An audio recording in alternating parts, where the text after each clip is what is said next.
You have 68 wins. You cannot 69 Mina. I am that reminder that no matter how far you get in life, there's going to be someone like me, born with much more than you do, who can cash in and take it all away at any moment.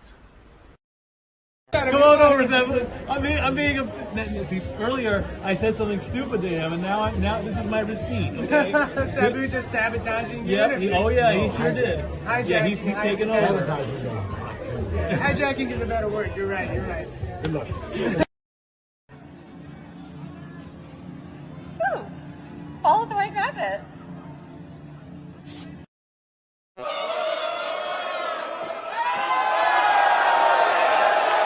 The mask has been removed, but I tell you what, he's still the same pro wrestler, whether he's wearing a mask or not.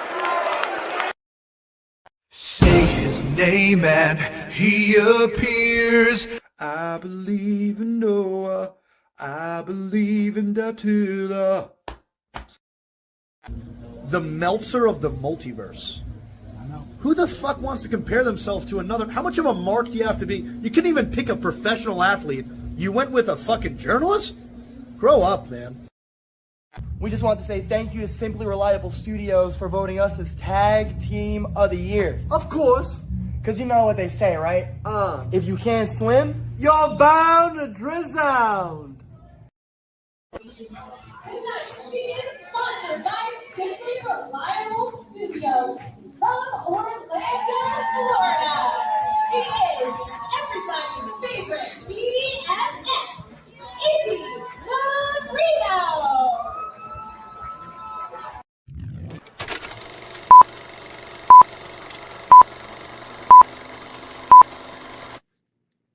Heyo, this is Jack Cartwheel. You are watching Simply Reliable Studios.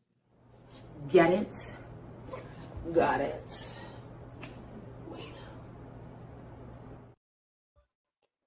Buongiorno, everybody, and welcome to Simply Reliable Studios. We bring you a live watch-along event live from Turin for the first time ever as WWE brings you a clash in Italy. Welcome in, everybody, to Simply Reliable Studios, and hello to you all. I am, of course, the Superman, the Superbrand, the voice of success for greater for professional wrestling. Damn it, my name is Noel Foster. Thank you, everybody that is tuned in. Please subscribe, comment, and tell a friend. And if you want to dictate the conversation, super chat, PayPal, patch, as simple as that. Of course, I am never alone when it comes to these watch-along events that we bring forward to you. Please welcome in, of course, to the commentary booth today for this event, Mr. Reliable Walter Cruz and the Renegade of Wrestling, JJ Williams from the Morphing Grid. Gentlemen, it is once again that time for the WWE to take center stage from another first time ever international landscape as we come from Turin, Italy for this unique event. How are you this fine afternoon? Walter, I will start with you. I'm awesome. Ready to get it covers interesting. The European crowds bring the noise, so I can't wait to hear this. Even if the PLE itself or the matches aren't the greatest, the audience somehow makes it seem like it. So I actually love when they're abroad.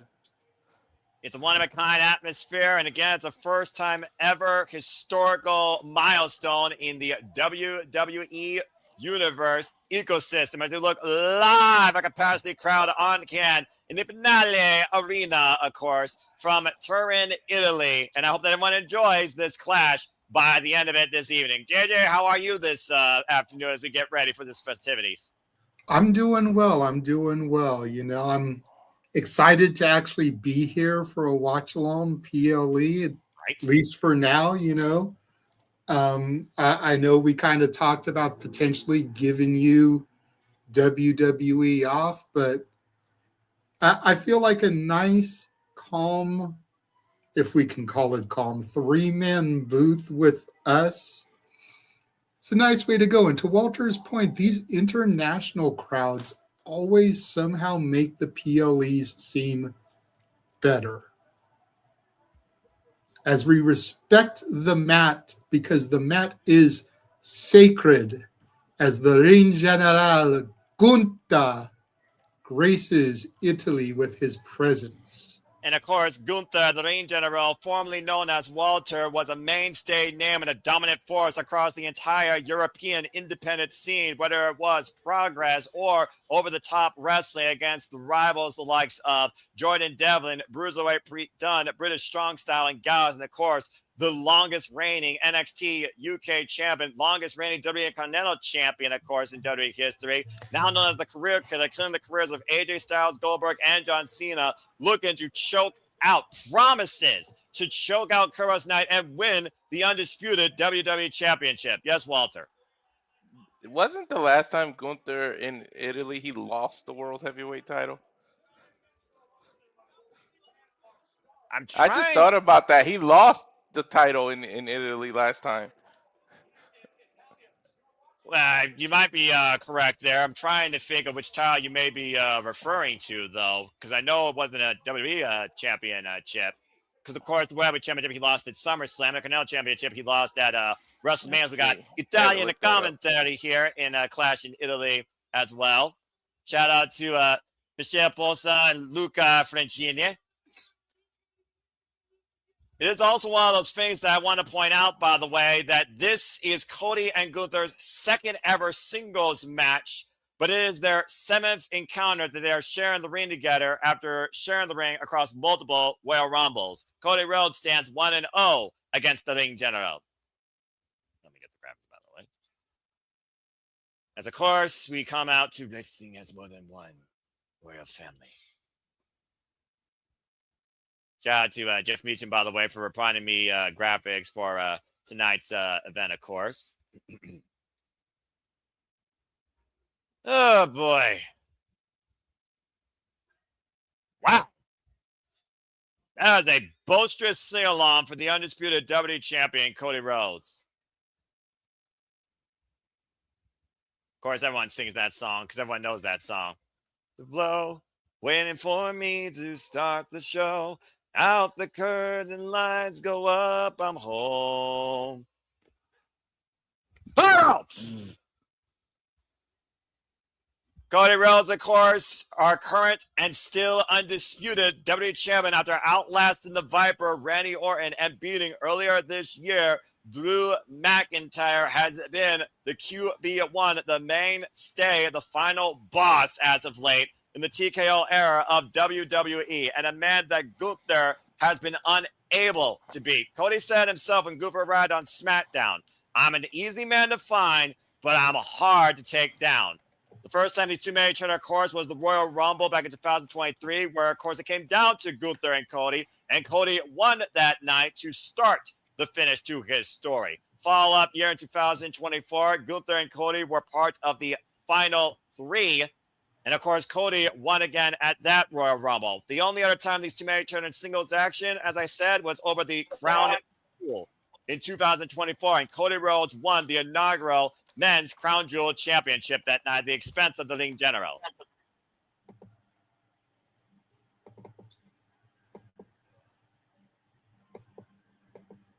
And, of course, Gunther has been very vocal about Cody Rhodes' entitlement and self-fulfilled rise to promise, basically given everything here in this business. Like Gunther has proven for the entirety of his career why he is the ring general and why he claims this mat is sacred. Believes that he is the one that appreciates this sport the most.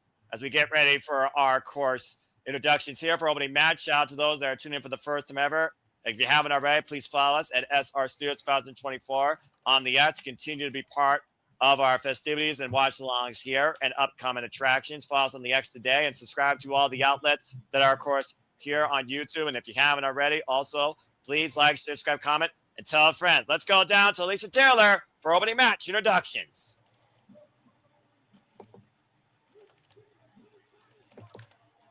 One fall! I'm so glad the international crowds still do that. Oh, boy. When was the last time the WWE Undisputed WWE Championship opened a freaking PLE? Right? I thought they were going to open with Gunther and Brock. I think you mean Oba and Brock. Yeah, Oba and Brock. I was thinking Rhea and Jade were going to be the curtain jerker because that's the rightful spot for that match. Gunther, 38 years of age, involved in this business now for 20 years, trained by the likes of Stone Pitbull, Tomohiro Ishii, amongst others. In all fairness to Rhea and Jade, and I know a lot of people are sour on Jade. I know a lot of people are tired of Rhea as the champion, but you don't put the Women's World Championship as the curtain jerker when you've still got the Women's Intercontinental Championship on the show. Well, to your point, bookending it with the two main championships is the right thing to go. And God damn it, I don't care what you say. I don't care what WWE says. They can try to peddle their propaganda all they want. Cody Rhodes is not the undisputed WWE champion. Here we go again. Roman Reigns is the fucking world heavyweight champion. There's a whole other world championship. Therefore, there is a dispute as to who is the champion. You cannot have an undisputed title.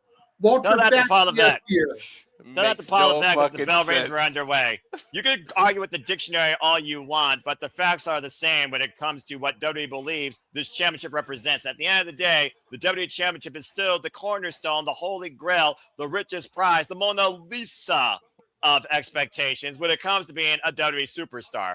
Is it my TV or it's a little dark in there? Did they like turn down some lights or something? Oh, they definitely turned down some lights because that arena is not fully filled yet. We saw that from the overhead drone spot. They know what they're doing. They're trying to hide it. At the end of the day, though, it shouldn't be focused so much on who's up there in the nosebleeds, no matter what the conversion currency is. It's the focus of the two men inside the ring. Stardust cartwheel. What the hell? Dan Eckler, by the way, of course, the official for this match. You might recognize that referee, who, of course, was also the official when Gunther retired AJ Styles at the Royal Rumble. The Greco-Roman knuckle lock being applied here. And, of course, right now, Champion's advantage, target on his hands via pinfall submission inside the ring. And for Gunther, he has to try and find a mistake in Cody Rhodes' offense, in Cody Rhodes' amateur wrestling repertoire. Because, again, Gunther knows that Cody can't beat him.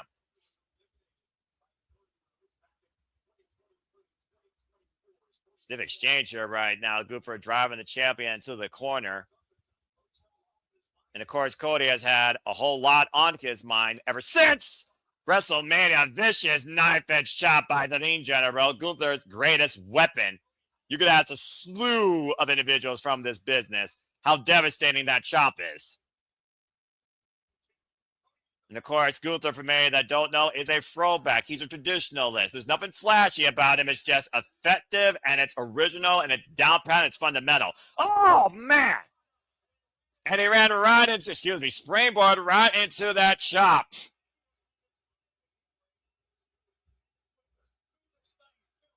And the fact of the matter that we talk about many intangibles about a professional wrestler also being ring IQ, I consider Gunther one of the smartest wrestlers, bell to bell, to ever place foot in that ring, in those boots. And now with the open palm strike, just driving Cody down the cover with the lateral press. It's a 1 count. Can you imagine here in Italy, we make history and crown a brand new, undisputed WWE champion? What would that do to the WWE landscape? And I put that out to everybody right now, as of course, my observers right now are doing their research and also handling other matters. Of course, we handle multiple things here across the Super Labo studios. For those that don't know, of course, as we engage in not only watch-alongs, we engage in shenanigans, interviews, and special attractions like game nights, too. Gunther, of course, who arrived in WWE during NXT UK, confronting the Bruiserweight Pete Dunne and seizing the NXT UK Championship at NXT TakeOver New York and going on an unprecedented run of 685 days for losing it to Ilya Dragunov and then making his way to the main roster to become the longest reigning WWE Intercontinental Champion in this company's history. Look for the sleeper hold. Big boom! Turned Cody sideways and dropped him like a bad habit. Someone make a poll. Is the WWE Championship undisputed or disputed so we can finally settle the squabble? Because despite JJ's TED Talk, WWE officially says otherwise. What a vicious boot right to the jaw of the freaking champion.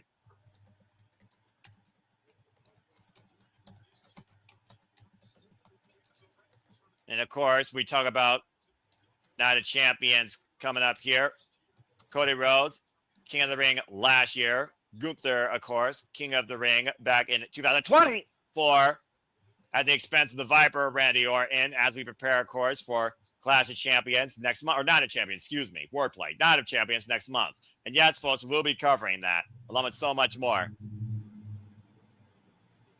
The fact of the matter is that Gunther, unlike what John Cena says, it's about the noise and how you react to it. Gunther almost drowns out the noise. The only thing he sees is literally what's in front of him. The only thing he hears is maybe his opponent trying to come fork him. Now, Cody throwing himself into the challenger, trying to take Gunther off his feet. Gunther goes in the corner, and in the moment, what shot to clear the power slam.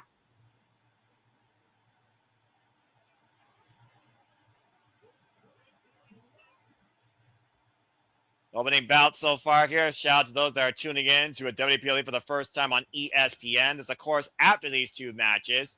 This will be exclusively on ESPN Unlimited. Flip-flop and fly with the bionic elbow. Shout out to the late, great Dusty Rhodes. Get to the midsection. Now Cody, look at the channel. Is in her pedigree. Is it game over for the ring general? Kick out at 2.5 for Gunther. And Cody's going to have to pull out probably every one of those freaking adaptations of his career, all those disciplines. If he's going to overcome the ring general here tonight again. He can't consider Gunther the same man that he once faced a couple of years ago, in my opinion, JJ. We've seen the evolution of both these men. To your point, Gunther was the World Heavyweight Championship last year when Cody wasn't a champion at all. Whoa. Cody Rhodes, oh man, what a running drought kick by Gunther. And now Cody hoisted up by Gunther, high above the shoulders with a power bomb. High stack is enough. Kick out two by Cody.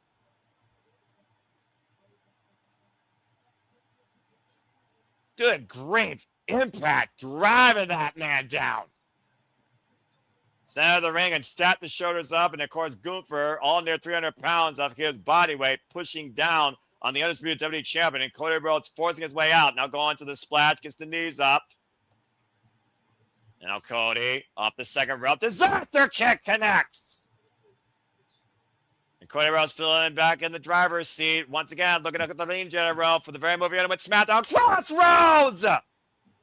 Chain, hook of the far leg, kick out two by Gunther. If you look in the bottom corner of the screen, Noah, there is now actually a poll up.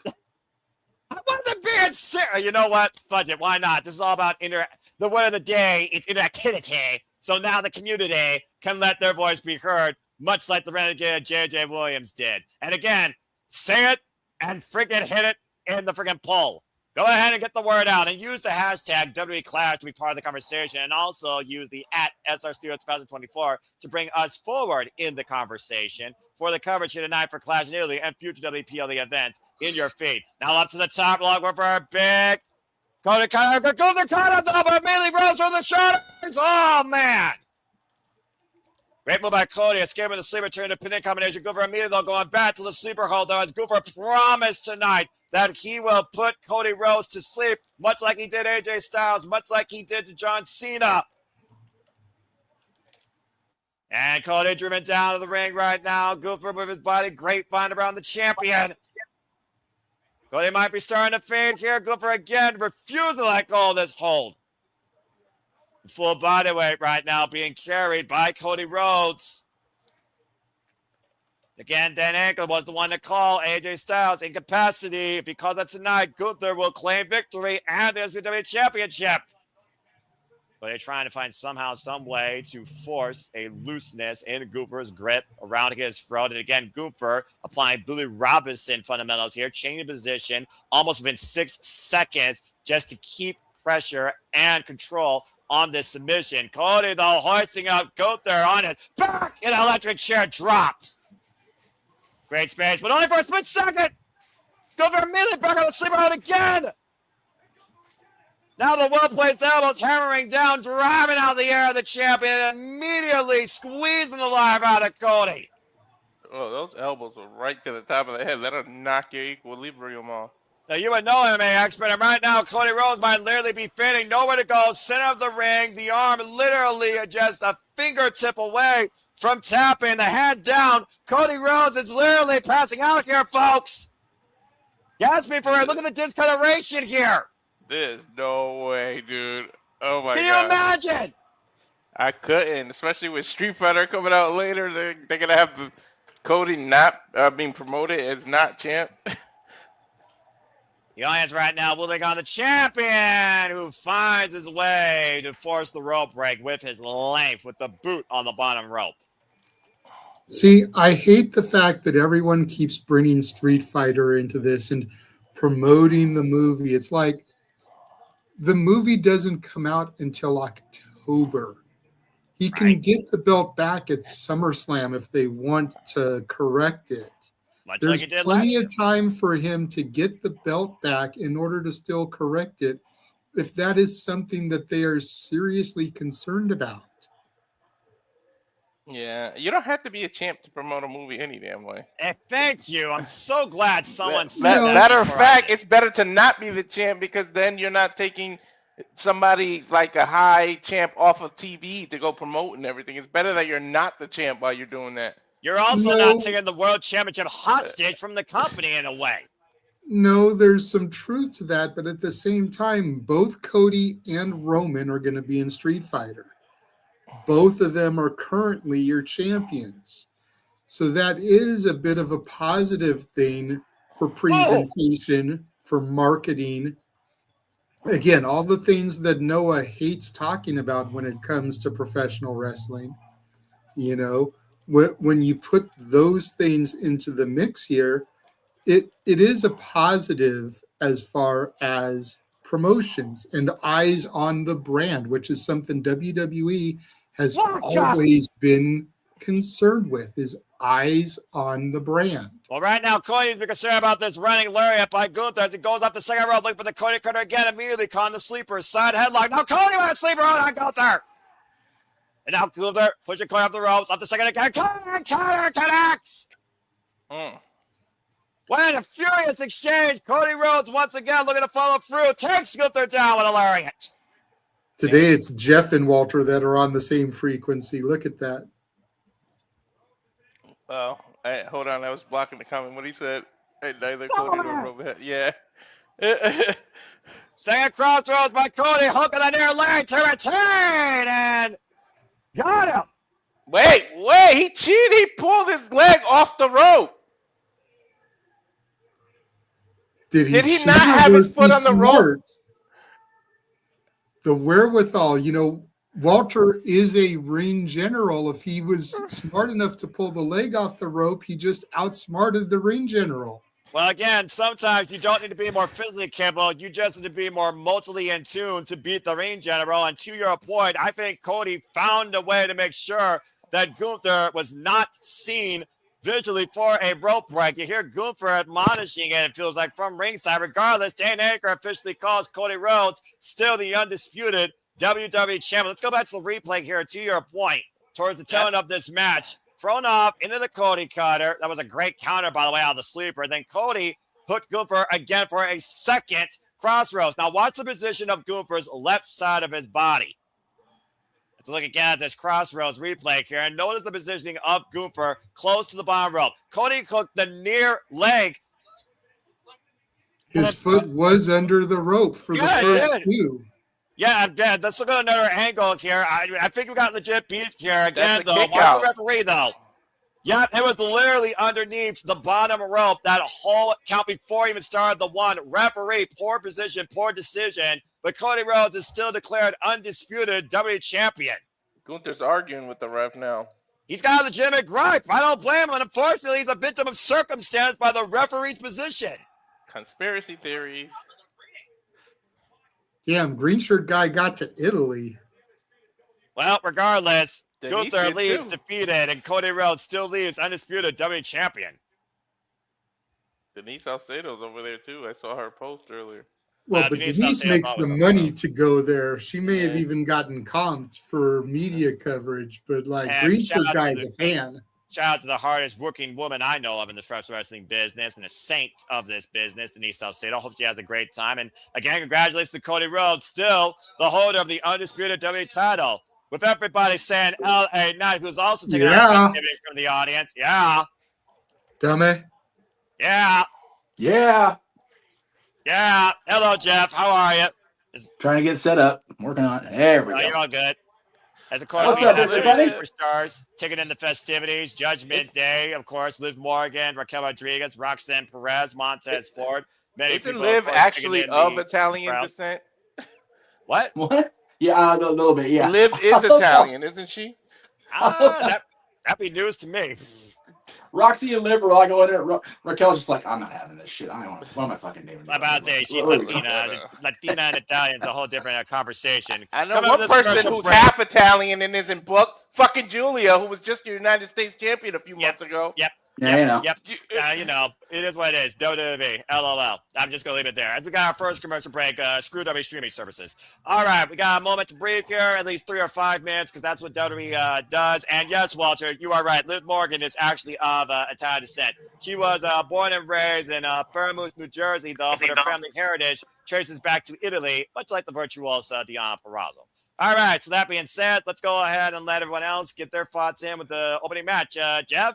Cody won. Cody's the WWE champion. I don't think anyone's surprised by it, but the way they went about the finish, you know they're going to prolong this rivalry situation because of it.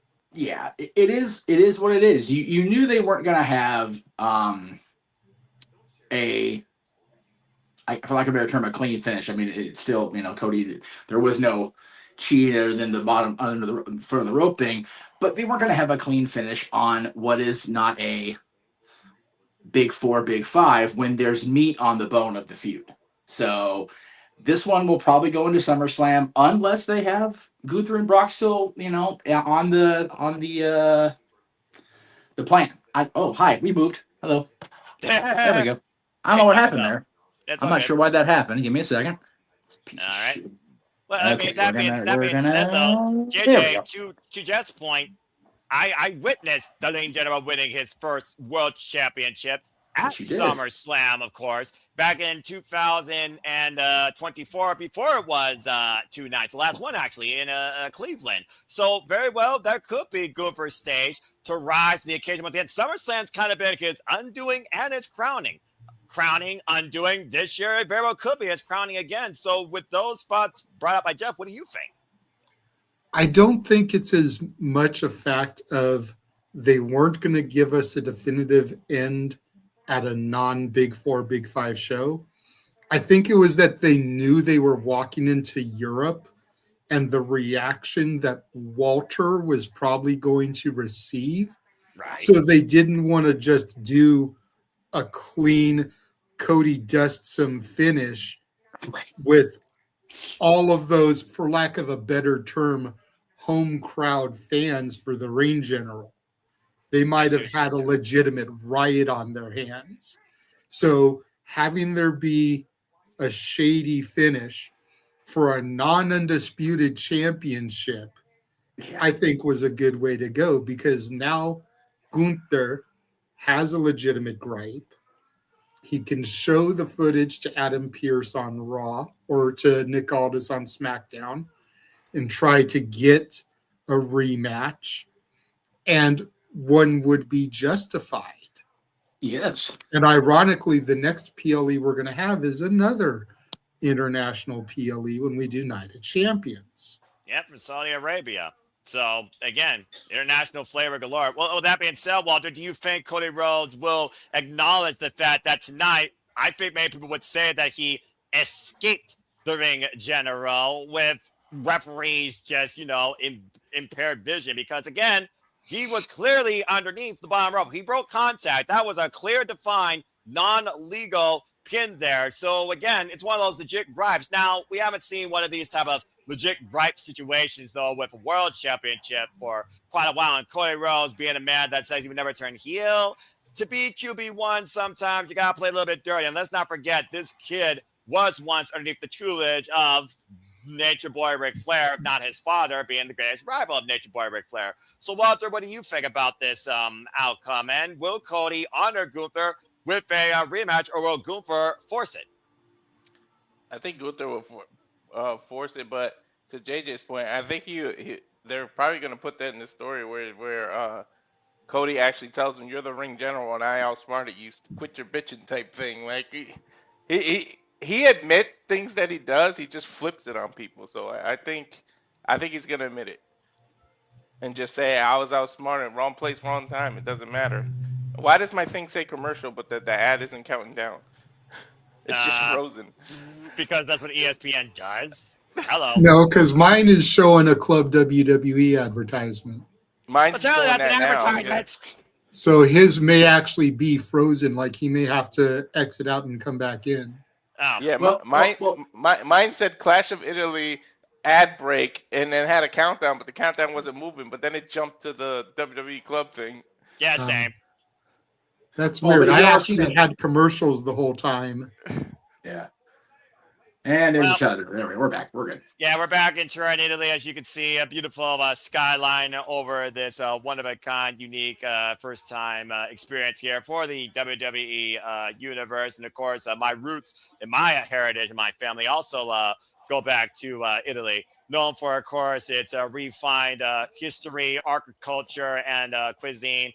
Pretty close to the Alps, actually, as they are a little bit northwest of the city. And speaking of things to come, there you see the ruler, Femi, once again getting ready for another rematch with what he believes is his final chapter in this story. And I can only hope that this is the final chapter of this story where I don't want to see this storm come again. Coming up next, WWE Women's Undisputed Championships on the line as Rhea Ripley defends the gold against Jade Cargill for the second time. A WrestleMania rematch.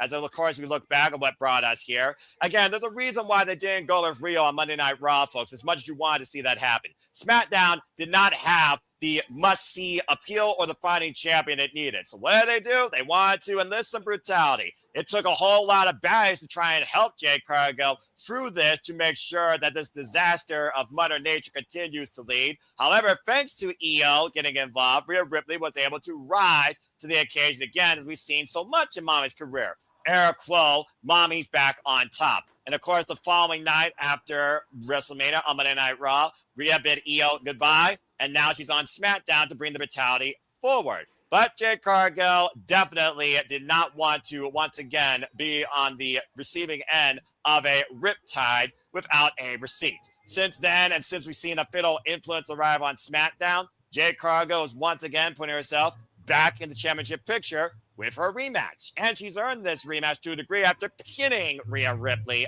again at Saturday night's main event in a miscellaneous 6-woman tag. Regardless, Jade Cargill looks to once again prove why she is that B, and she's ready to once again send Rhea Ripley packing with one emphatic Jaded. So once again, does the storm rise to the occasion, or does Mommy bring her brutality and continue to hold the championship as we get ready for this women's match next?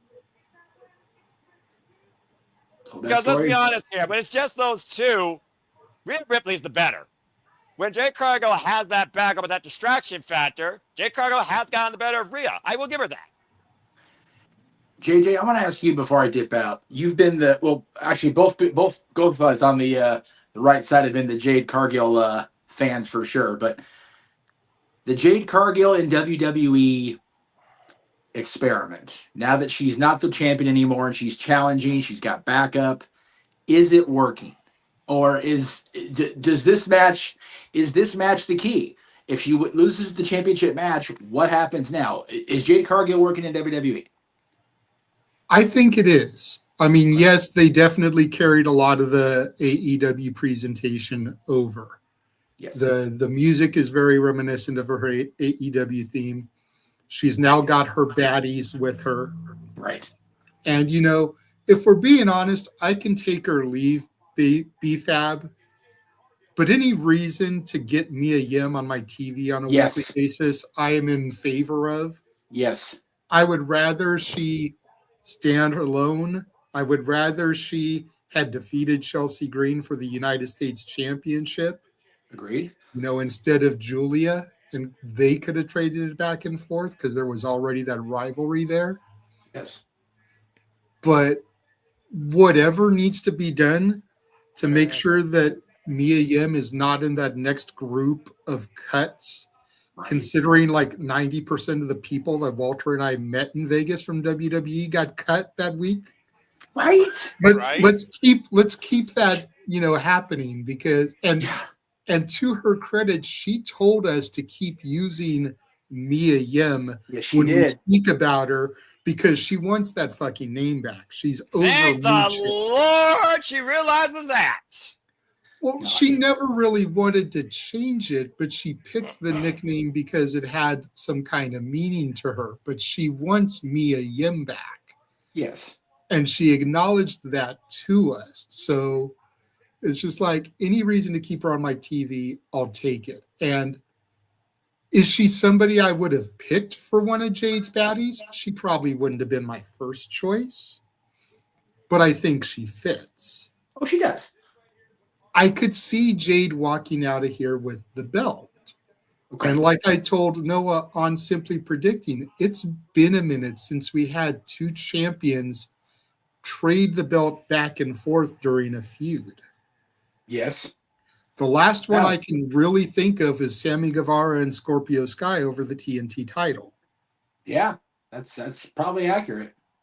As far as most recent, you're probably right, but what you're basically doing is you're trading a supernova for a dwarf star as Rhea Ripley arrives in Italy. But nonetheless, I can understand what you mean. That depends on your outlook because there are people that like Jade. Jade is not going to be the in-ring performer of Rhea Ripley, of Io Sky. However, she ticks virtually every other box. I think to Noah's point, Jade Cargill definitely has that superstar appearance, presentation. The difference is Rhea Ripley is a superstar. And that's WWE machine behind her, 100% agree. But Rhea has leaned into it so hard. And again, she was talking about it on Stephanie's podcast. She's not this. The Rhea is the person on screen. She's energetic. She's fiery. She's a little crazy. But there's still the fan in there singing her own song on the way to the ring. She has everything going for her, and she's still a fan. Jade Cargill admittedly did not start out as a fan, but she's been presented with this aura, both in AEW and in WWE. So I think Rhea is a superstar and has been for quite a while. I was there for that moment at WrestleMania 3 years ago. I think that's really what WrestleMania moment, as we talked about, Jeff. I think that's what sent her onto that next level. I don't think Jade winning will put her on that level, but it's definitely a step in the right direction. And I think that not so much damage control needs to be done with Jade Cargill's WWE presentation, but there definitely needs to be something meaningful to happen relatively soon. And I think that's why they keep pairing these two together to try to get Rhea to rub it off. And Jade doesn't look bad against Rhea. It's like because they kind of like the same body and everything, Jade actually looks good against her. And I feel like that's why they keep pairing these two together. So to get her to that next level. And Jade might not be the best in-ring person, but she damn sure gets the business. She's one of the few that's still trying to keep kayfabe alive. I saw her last interview. She was like, she don't sign autographs or anything because she's supposed to be a heel. She wants you to think she's a bitch. She said, to be honest, the only person she would sign for is like maybe a kid. But other than that, like she tries to keep kayfabe alive outside the ring. All right, guys, I'm about out. You do your thing. I'll see you after. Appreciate you, Jeff, as always. Thank you for the pre-match analysis. Jade Cargill, for those that don't know, 30 years of age, 5 years involved in this game, trained by the likes of AR Fox, QT Marsh, Nightmare Fatty, and, of course, the WWE system and the Dungeon 2.0 by Natty Neidhart. Rhea Ripley, of course, from Australia, 29 years of age, 12 years involved in this game, trained by the likes of Chris Basso, created Matt Basso, of course, of RCW Academy, and, of course, Sarah Amato. Much to Jeff's point, Rhea Ripley became the star of WWE after getting a career-defining win against the Queen, Charlotte Flair, at WrestleMania, creating her own throne of brutality. Jade Cargill is still trying to build a foundation of it, and a win tonight very well might lead in the right direction. But I sense that this storm is going to go different ways for winds of change here in the SmackDown Women's division. The bell rings. We're underway for this WrestleMania rematch. And again, tail the tape, similar body size, similar build, probably similar strength factors. But we saw the nerves come out in Jade Cargill at WrestleMania. We saw the stutter steps. Rhea Ripley has become accustomed to this pressure, accustomed to this stage. And I think Jade Cargill learned a lot from her first encounter. And we'll see if she found the key to victory tonight. Connor will tie up here with Rhea and Jade going. You also have to remember this about Jade. She's still learning. Pretty much, if you look at her AEW run, to put it metaphorically, Jade was thrown in the deep end and was like, here, learn to swim. Like, she basically had to do it kind of backwards rather than training and going through undercards and going through like an NXT type equivalent and going. She was just thrown in the deep end and was like, learn to swim. So, like, you got to forgive some of the stuff. You know what I mean? You have to grade her on a curve. Still in a Continental top, they're going. Rising knees, the midsection. Slapping the taste out of mommy's mouth. Now, Rhea Ripley, of course, is one woman you don't want to get on the bad side of. Face buster over the knee, follow up, swinging a miss with the lariat. Jade hoisting up Rhea. Nice power slam by Jade Cargill. Lands Ripley in the middle of the ring.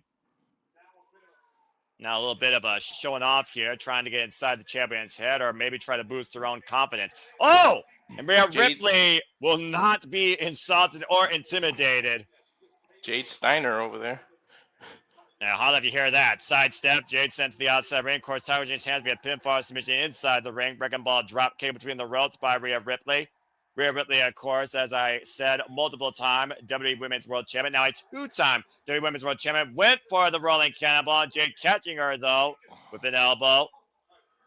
Impressive by Jade, catching Rhea Ripley out of the forward somersault. Oh, man! Driving her down face first on the apron. And, of course, Rhea Ripley has had a busted nose previously after their run-ins, of course, with the Kabuki Warriors. Oh! Jeez! That was actually pretty cool. She made her bounce off the rope and into her knee. That was actually kind of... And double impact, the whiplash effect off those ropes that are still cables, to your point, immediately into Jade Cargill's knee. And Jade might be looking to bust the face of brutality here, besides taking the title. At the end of the day, Jade Cargill's got to feel a little bit embarrassed that she literally lost on the grandest stage of them all in her first singles championship match, going in as champion. That's the moment every W superstar thrives for, not only to go in as, but succeed. Jade Cargill didn't do that, so you know Jade Cargill's boiling over. You mentioned a broken nose, and right after that, freaking Jade did that move. And crowd in Italy basically letting them know how they feel about Jade Cargill tonight in their own native language. Rhea Ripley, now a two-time WWE Women's Champion, and of course, former two-time WWE Women's Tag Team Champion. Former NXT UK, former NXT, and of course, former Raw Women's Champion. She's pretty much completed the gauntlet before the mid-card titles came into existence. And in Italy right now, heavily behind Rhea Ripley, as everybody loves mommy. Doesn't matter what language or what region of the world you're in. And remember, I mean, Rhea's from Australia, but she's really Italian. Her grandmother emigrated from Italy to Australia.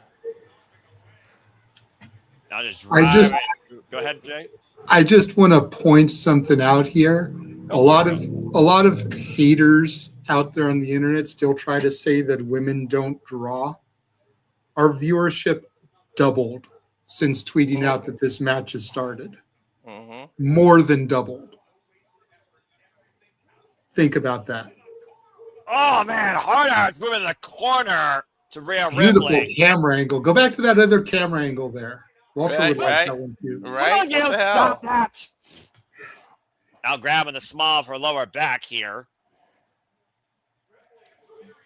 Ripley right now in serious trouble here. Beautiful snap suplex by Jade. Nice float over into the pin. Got a 2 count there. Look at this guy start calling his favorite girls match in WWE. I was about to say, look, you going to start calling? To your point a moment ago, okay, I was multitasking. I was putting out a tweet about this match. And now that the tweet is out, I've turned my attention back to the match. Okay, I'm trying to be producer, man, and commentator. Give me a little bit of a break, bro.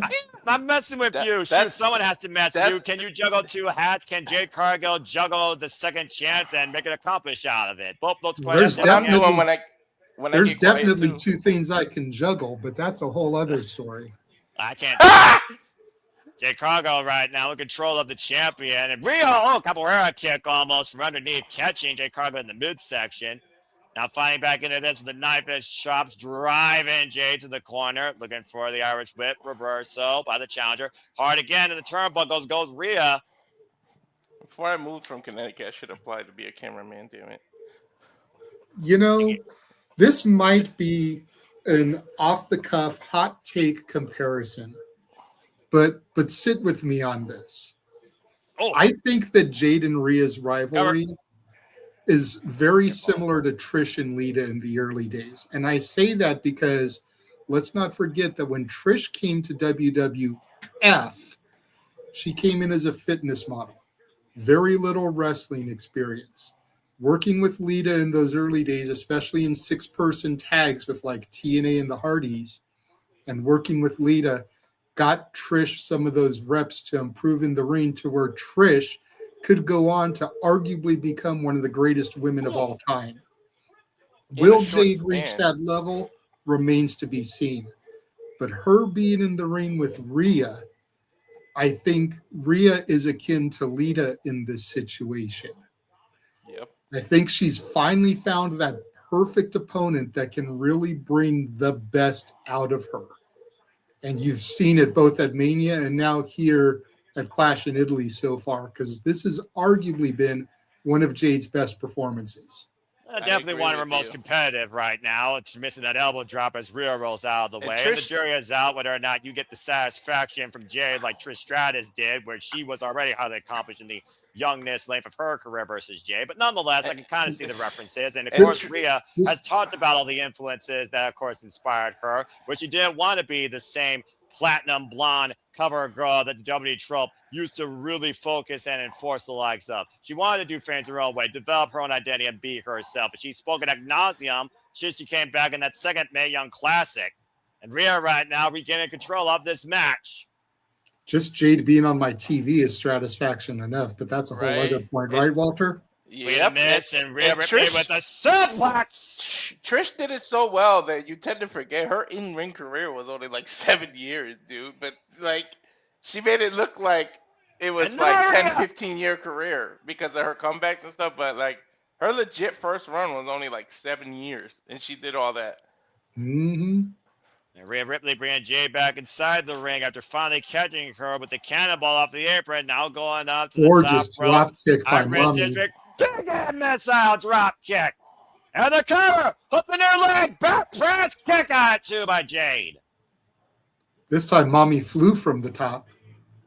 Take a look at the replay here. Freaking Flyer Miles International. Taking a high risk. Rhea Ripley doesn't normally do that type of move. That I add a lot of points to the credit card miles. Of course, falling hard on her back, and of course that back's been heavily worked over in this match with all those Irish whips and power slams. As you saw, Rhea was favoring her lower back after delivering that move, and after Jade Cargill kicked out of that pinning maneuver. Now trying to hoist her up on the shoulder, possibly for a dominator. Jade able to escape though, and Jade with the back body drop to Rhea Ripley. I think she was trying to set up the there's that combo kick connected fully. Yeah, I think she was trying to set up that mommy's edge, like Damian Priest's razor edge that she borrowed. Yeah, shout out to the Terror Twins. And of course, the Terror Twins are on the same brand, both as champions. Right now, both these women, though, down for the time being here in this WrestleMania rematch for the WWE Women's Championship. Yes, he's awesome. I'm surprised you speak Italian, Walter. Both women head to head on their hands and knees. Face to We'll face. just leave that there. We'll let Walter hit the puns in a moment. Mm-hmm. Rhea Ripley and Jade Cargill almost willing each other back into this fight, just teeing off right now, trading forearms and heavy right hands. Center of the ring. We got a slugfest here. If you understand Spanish, you can understand Italian. The words are so, and Portuguese. The words are just I'm so about to say, similar. wrestling doesn't have a language barrier. We've already talked about that. Went for the pump kick, able to sidestep. Went for the high kick, able to miss. Now trying to trap the arms to hoist her up. Swinging a miss by Jade, though. Rhea, though, catching her with the drop kick. Sidestep by Jade. Went for the knee strike again. Set him. Oh, and a headbutt right underneath the jaw. That was a And Jade might be on her feet, balls. looking for the pump handle. Jade finds Beth, though. Back elbow strike as Jade knows that danger of the riptide. Whoa, jumping kick. Drops Jade to a knee. That headbutt is dangerous, dude. To the person giving it and the person receiving it. And once again, we'll work out this time. Hoist her up for position for the Razor's Edge. Shining Wizard connects. Now the hook on the far leg. Side press kick out at 2 by Jade. Bro, when the hell has Rhea ever hit a Shining Wizard? What the hell? Put out all the stops here tonight. Shout out to Nixon. Shout out to Nixon Newell. You're saying, JJ. Yeah, I was going to say, Rhea's pulling out shit that she doesn't usually have to because Jade is that strong of a competitor. She's making Jade look like a beast. Mm-hmm. Well, I'm hoping that she tames this beast here, and I don't know how many beasts actually are on the streets of Italy, but we'll see soon enough who wins this. Brock Lesnar is there still. Let's not forget that. Fair As enough. is Femi, the ruler. Well, ruler, beast, two different animals of the animal kingdom. Up on the shoulders. Jade trying to hook Rhea Ripley up and over the top rope. And Rhea somehow landed on her feet. Still has Jade Cargill in position. And electric chair jump face first on the apron. Hardest part of the ring. Ooh, that would have busted. How the hell did Rhea Ripley maintain holding that position? And the cover hook on the far leg turn tag kick out at 2.5 by Jade. The strength of both women. That's crazy. You can see the beads from Jade's outfit scattered across the ring. They keep falling off her with almost every slam. The fact of the matter that Rhea Ripley maintained a vertical position with all of that pressure driving down her lower back and delivering that offense to Jade Cargill. Incredible resilience. It's like Sonic getting the coin slapped out of him. Right? First off, it's rings, dude. Botch. And I'm going to botch you as a video gamer. Shame on you. Look for the riptide. Up and over. And once again, got her hooked. Nope. Able to escape again. Trapping the arm. Same way she got her WrestleMania. Does she escape this time, though? And DDT. Oh, shit. Beautiful DDT counter there by that bitch. I've never seen the Riptide get countered into a DDT. That was awesome. And Jade Cargill rolls over into the corner. Rhea gets the shoulder up at 2. Look at this again. Just boom, so fluid. You talk about video games. Somebody spammed the reverse button right there. Well, again, Jade Cargill knows how Rhea Ripley delivered that at WrestleMania. Clearly, she learned a thing or two. And as I talk about in this business, a defeat is not necessarily a defeat if you don't learn something from it. And clearly, Jade has learned a lot from Rhea Ripley. And again, Rhea out of the corner, though, as Jade was on the run. Thunderbomb. Got up and, shut down the blood funnel cover. 2 shoulders. Don't even count. Don't even count. I love you, Walter. Again, put a bomb without rotation. Over the shoulders. Yeah. This is why also to the point you see how like they're scared to take each other's finisher because it's so devastating. That's why finisher shouldn't be over spam because see they're both telling the story that once they hit the finisher the match is over. That's why Jade is so careful to not get hit by the Riptide and Rhea is just not letting Jade hit her move. Because the finishing move is devastating. But when you keep spamming it and overdoing it, you lose that aura of the finisher being a finisher.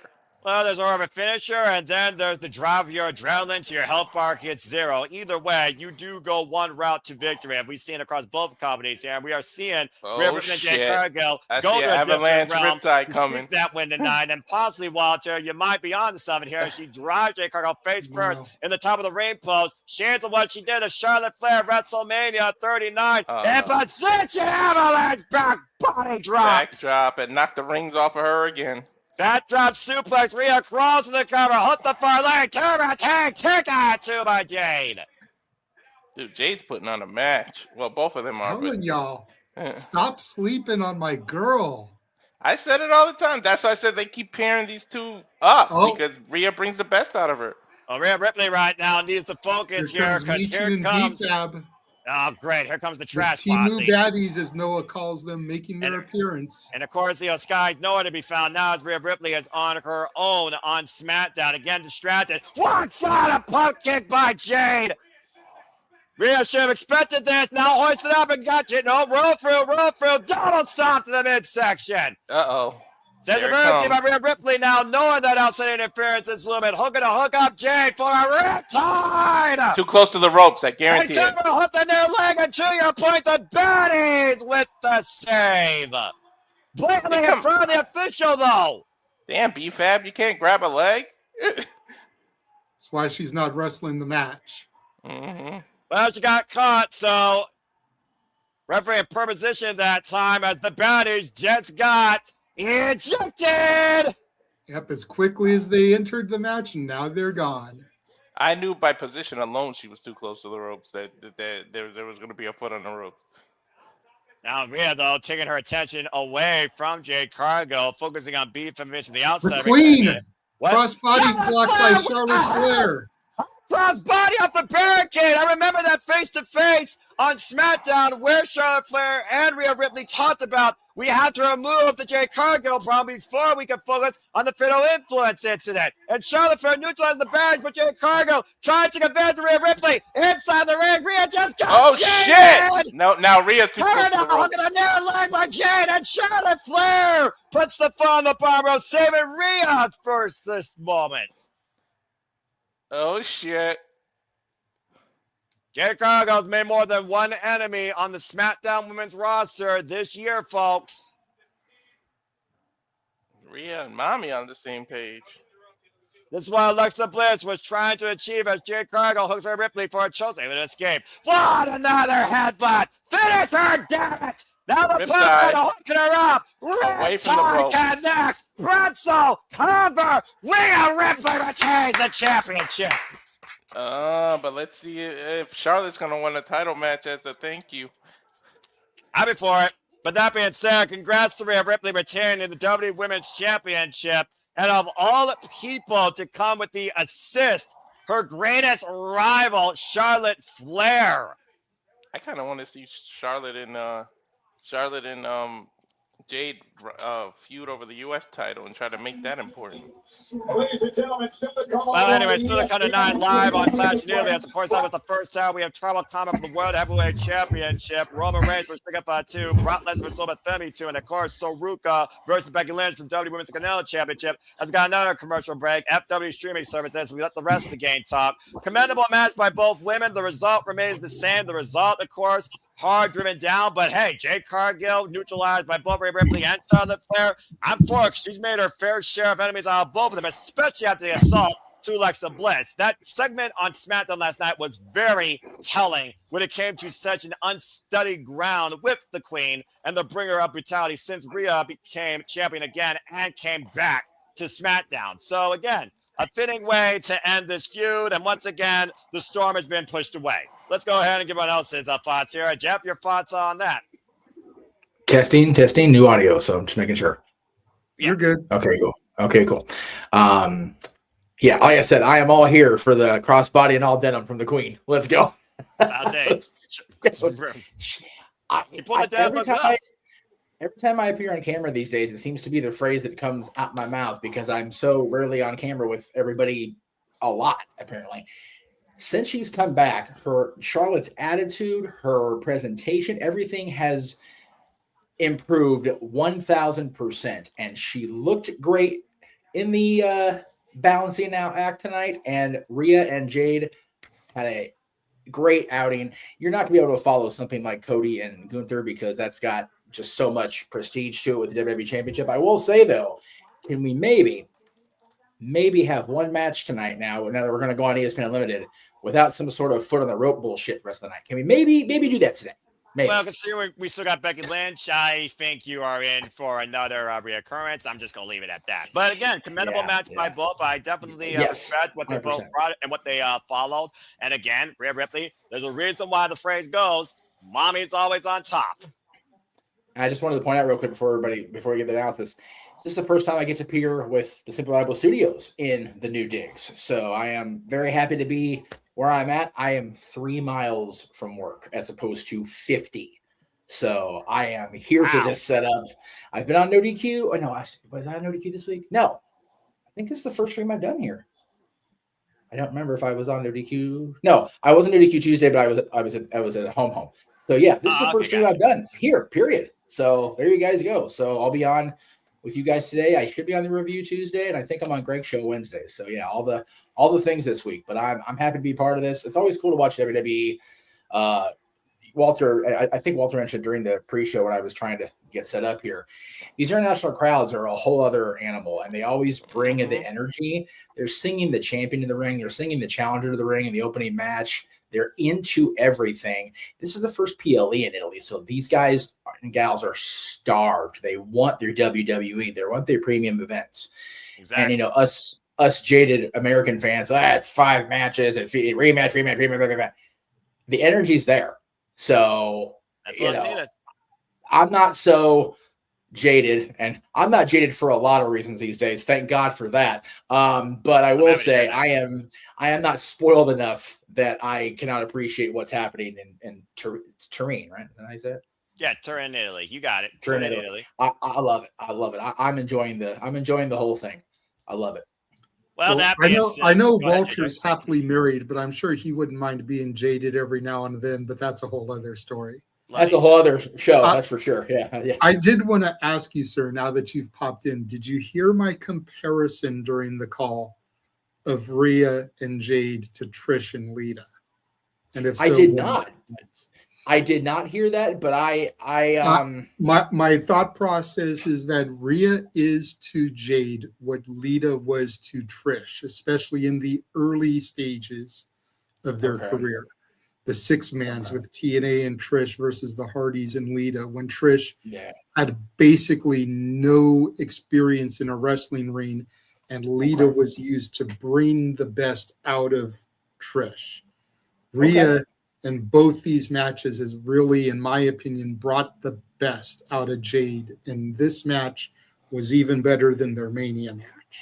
I'll give you that. Okay.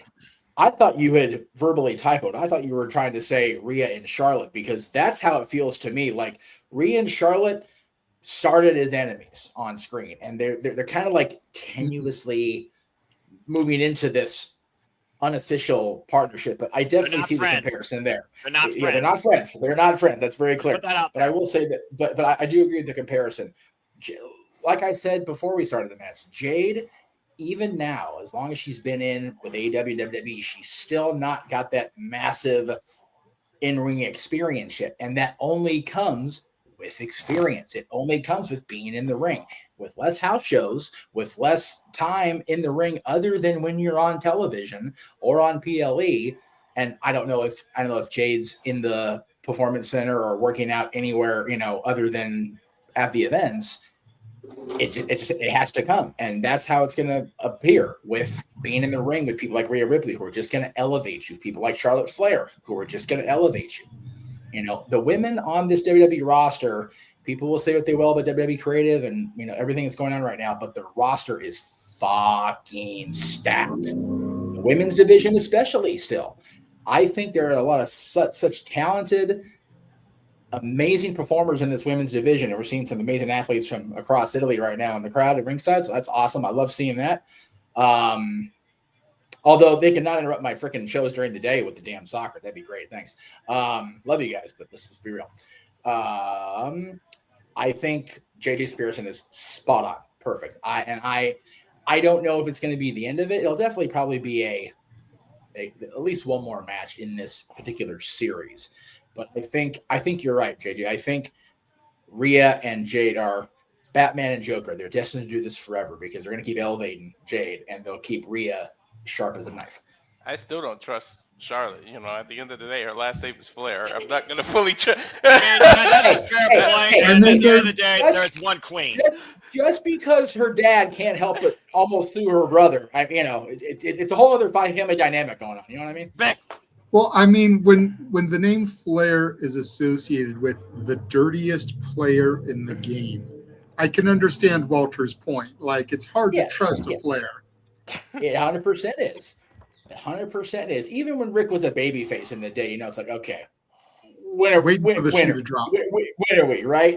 It didn't stop happening until long closer to the retirement, right? And even then, when he went to TNA, he couldn't help himself. So, no, he couldn't. And he tried to make AJ Styles into that, and then he tried to create a fortune. So, I mean, it is what it is during that period of time. AJ Flair was something I wish I could have the Men in Black come and just neuralize out of my brain forever. Hell, the neuralizer just gouge the eyes out for that first 6 months of 2010. Just no. I still want to be able to see, but just you do not remember AJ Flair. If only it was that simple, JJ. And AJ Cage also, when he was Christian's bitch. When he was Tom I remember that. It's a classic. When he was third fiddle to fucking think about that. Think about that. Yes.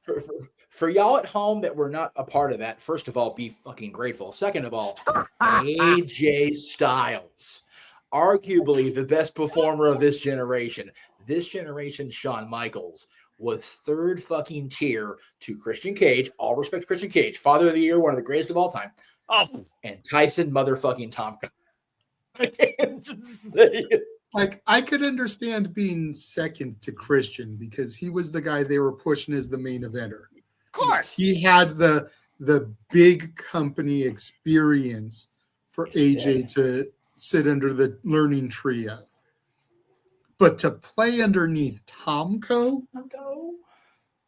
And the fact that he reveled that would in be it, like sitting underneath Kurt Angle and Luther Reigns and then AJ Styles. And we all know Luther Reigns was Kurt's bitch. The Extreme Camera knows for sure. That's without question. Speaking of No DQ, go to nodq.com where you can read not just one, but 2 articles penned by yours truly. There you go. Another one got posted this morning. Congratulations.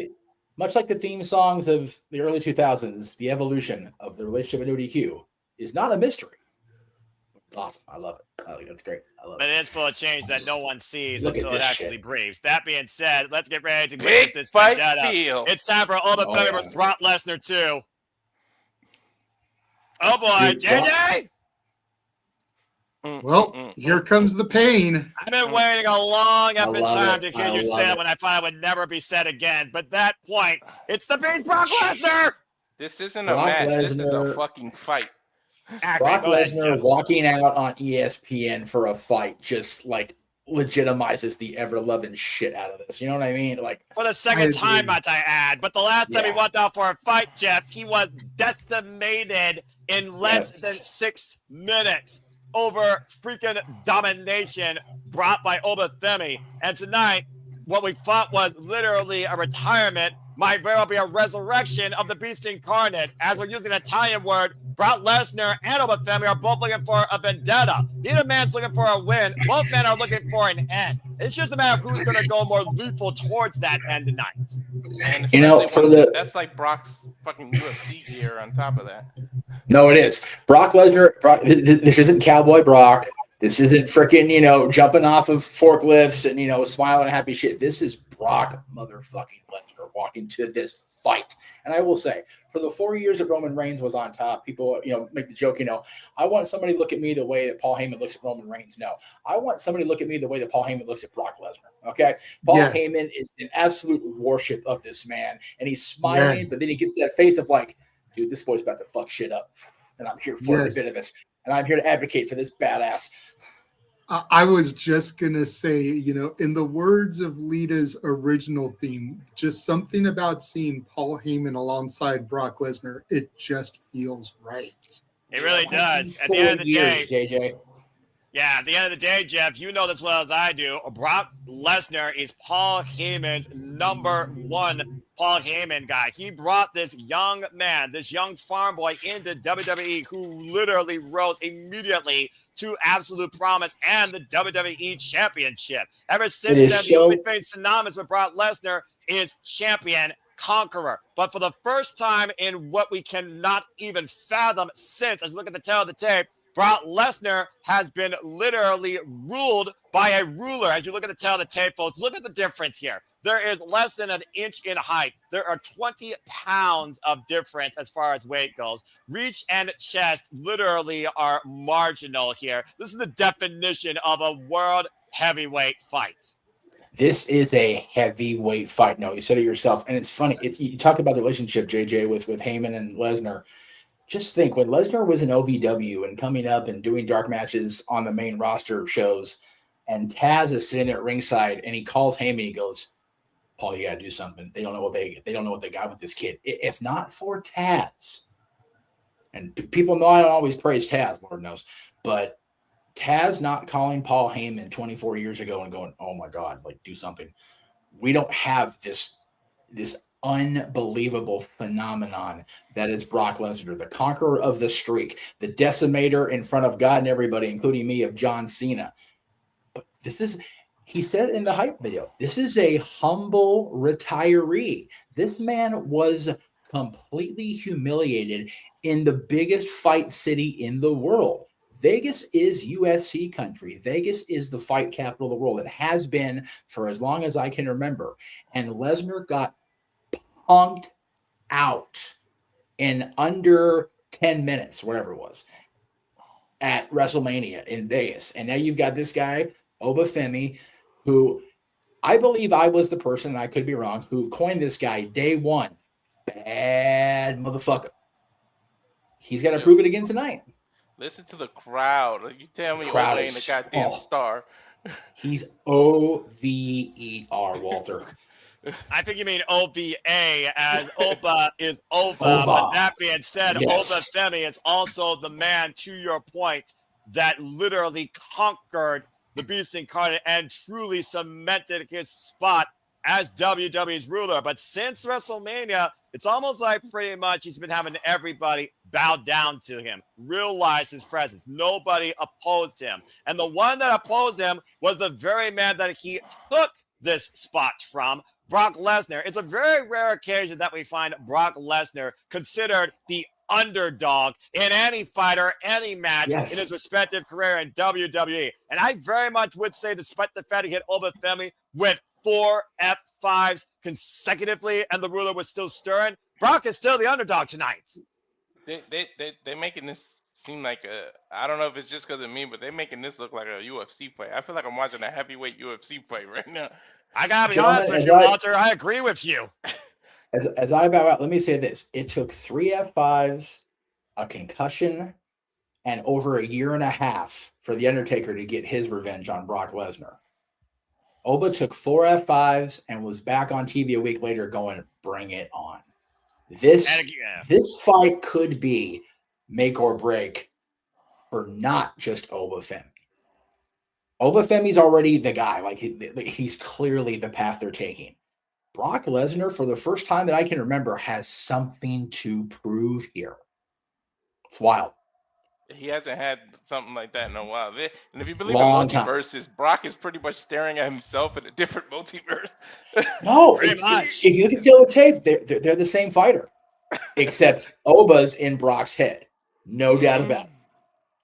Have fun, boys. Thank you for that, Jeff. Let's go down to Alicia Taylor for the introductions for this match. As Clash officially begins on ESPN Unlimited. Thank you all that are officially just now tuning in. Please subscribe, comment, tell a friend as we get ready for the biggest rematch in WWE history. Biggest in quotations. There is not a single fan not saying over right now in Italy, right? This is crazy. Oh boy. Buckle up, folks. One fall. It's not. Paul's asking for the mic. Of course he is. No one promotes Brock Lesnar like Paul Heyman. It's Paul Heyman.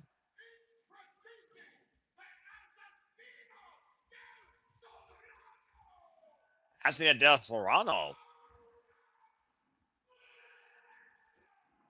I think Paul Heyman just called Brock Lesnar literally the Beast Incarnate in Italian. Yep, in Italian. And to think this guy from Lagos, Nigeria, with no prior wrestling background, not even amateur, with literally a background in shot put, that broke out in JJ's NXT as one of the longest reigning NXT North American champions, record-setting time in his young career, becoming NXT champion, has been on the main roster now for 5 months. Oh! And immediately Brock Lesnar on the attack right there. Well, I'm not going to be able to get no tail of the tape here. Brock immediately on the attack. F5 connects in less than 30 seconds. You've realized Oba still puts that out there about the shot put. His necklace is pretty much little shot puts. Another F5, 2 F5s in less than 10 minutes. And to your point, Walter and Jade, you said to be predicting the one expectation here that Brock has in his favor. There is no surprise factor. Another F5, a relentless assault F5s by the Beast Incarnate. He's gonna give him 4, and Oba's still gonna kick out. Watch. Well, again, he gave him 4 on Monday Night Raw 2 weeks ago, and he told him to stay down, and Oba was still stirring. Another F5. Cover him. What the hell? And the Beast has been unleashed. Oba kicks out. I knew it. I knew they were going to do that. What would have been great is if Oba had kicked out at 1. Yeah. That would have made it even. Then you cut to Paul Heyman with his jaw on the ground. The one thing I also want to point out here, we have yet to see, as I was just about to call it, and Paul Heyman literally clearing my brain, Kimura lock applied. He has never let the Kimura in on Oba Femi. Oba Femi can survive the F5, but can he escape Brock Lesnar's lethal submission hold? You guys But realize Brock has to be careful to not have his shoulders down on the mat.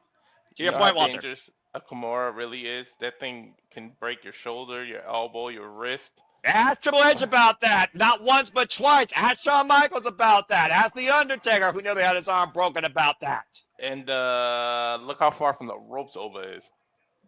Again, Oba Femi right now is finding desperately to try and force the Beast Incarnate to relinquish this hold. But again, as you talked about, the body grapevine, perfect positioning, center of the ring. Oba Femi in a water trip right now. Very extremely rare circumstance to see Oba Femi at the risk of being submitted. He's picking and Brock Lesnar up. Is literally picking up Brock Lesnar in the hold. Are you kidding me? 290 pounds planted. Ow. What a counter! You actually do more damage to your own arm countering like that, but whatever. Yeah, to your point, again, how many ligaments were literally torn apart during that countermeasure? And again, Brock Lesnar immediately trapping the arm, and Oba Femi grabbing the top rope, though. Japan senior official here in WWE right now, the official for this match. Oba trying to once again break the grip of the Beast, forcing Brock Lesnar into the turnbuckles. Brock Lesnar relentless, though, as Oba finally forces Brock to relinquish that hold. Have either of you ever seen Brock like this desperate? Like, you can call it what you want, the F5s. It's desperation to me that's why he's doing the match that he's doing right now. That was up on the shoulders to your point right now. Brock Lesnar will win another F5 connects. And another kick out from Oba Femi. Counter! And your point, JJ, what the hell is your freaking breakout tournament made of? He's not doing this to prove dominance. He's literally desperate. Take another look. That is 5. You might need a different count here tonight instead of suplexes. You might need to count how many F5s it will take to hit Italy for victory. Literally well, it's 4 so far, right? Yeah, that's right, JJ. That's 5, I five. think, actually. Yeah, I think that was the 5th one. Oba once again back to his feet. Brock Lesnar hoist up again. Up in the fireman's carry. Nope, counter. And again, Oba palm strike. And choke slam by Oba. And the cover. Side press in the front leg. Kick out 2 by Brock. That was very Undertaker-esque choke slam. You gotta consider also the damage done to that arm. Was he able to hold Brock Lesnar? Oh, man! As high as he wanted and drive him down as hard as he wanted in that choke slam. As both men now on the outside here. Bro. Oh, boy.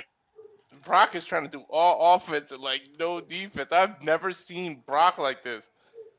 I'm about to say, Corey Graves and Michael Coleman get the hell of the way out of there, though. The announce table being rearranged. Oba Femi now, Irish whip reversal by Brock, though. And Oba! German shoulder first into the ring post. That shoulder that was trapped in that Kimura. And again, Brock Lesnar with the Kimura hold. But this time on the outside of the ring. Again, looking for the Kimura. Oh, man, driven back first into the ring post. Last time we saw Brock Lesnar apply this Kimura to lethal measure was against Cody Rhodes. And Cody Rhodes, he didn't tap out. He passed out. Oh, but the hoisting Brock, though. Brock able to escape. Now Brock hoists up with Femi. Up on the shoulders. And then a fog through the announce table. We have now seen 6 F5s. This is ridiculous. 310 pounds planted. I told you guys this isn't a match. It's just a fucking brawl. For the first time this match, Femi is literally down. As Pat starts the 10 count. I figure out to 3 right now. Femi going to be humbled tonight by the Beast Incarnate. Oh my lord. Femi stood out like nothing.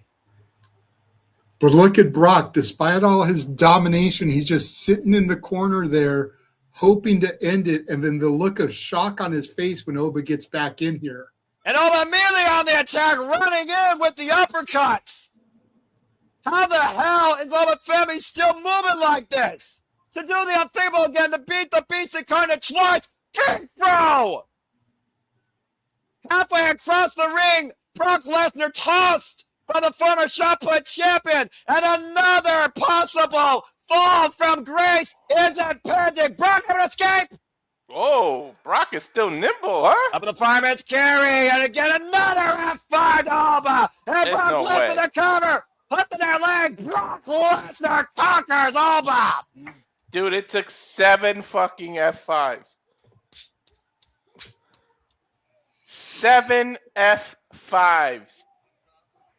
I don't even think freaking fight. I don't think he hit freaking Undertaker that many times in one match. Smooth last time Brock Lesnar hit 7 F5s. To your point, Walter, unprecedented display by the Beast Incarnate tonight. But a hell of a freaking vendetta delivered. Brock Lesnar not only survives, he conquers. This is like remember when you played SmackDown vs. Raw and you store the finishers? He had all of them stored and hit 7 of them shits. And for all I know, he probably still had more left to give. But finally, 7 F5s took Femi down for the freaking 3 count. That was incredible. Yeah. That was, like I said in the chats, man, Lesnar has not been this desperate in 23 years. And I don't mean like the 2000 for a long time, right.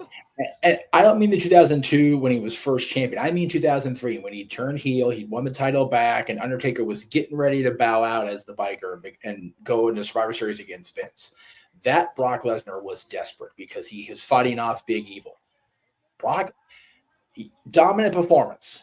7 F5s, just beat the holy tar out of each other. But that was a desperate, dare I say, a scared Brock Lesnar. When Brock Lesnar is scared, I take a step back and go, oh, fuck. You know what I mean? Bad motherfucker, folks. Femi is the guy. And now we have a room for a rubber match, the 3rd match. Do we have it United Champions? Do we have it, when do we have this? But yeah, 7 F5s. To Walter's point, it didn't take more than 3 and a concussion and a beatdown to take the Undertaker streak away from us. Oh, it took 16 suplexes. Femi still jaw-jacking Brock Lesnar. To your point, Jeff, it's 1-1. And again, Femi, what? Ooh.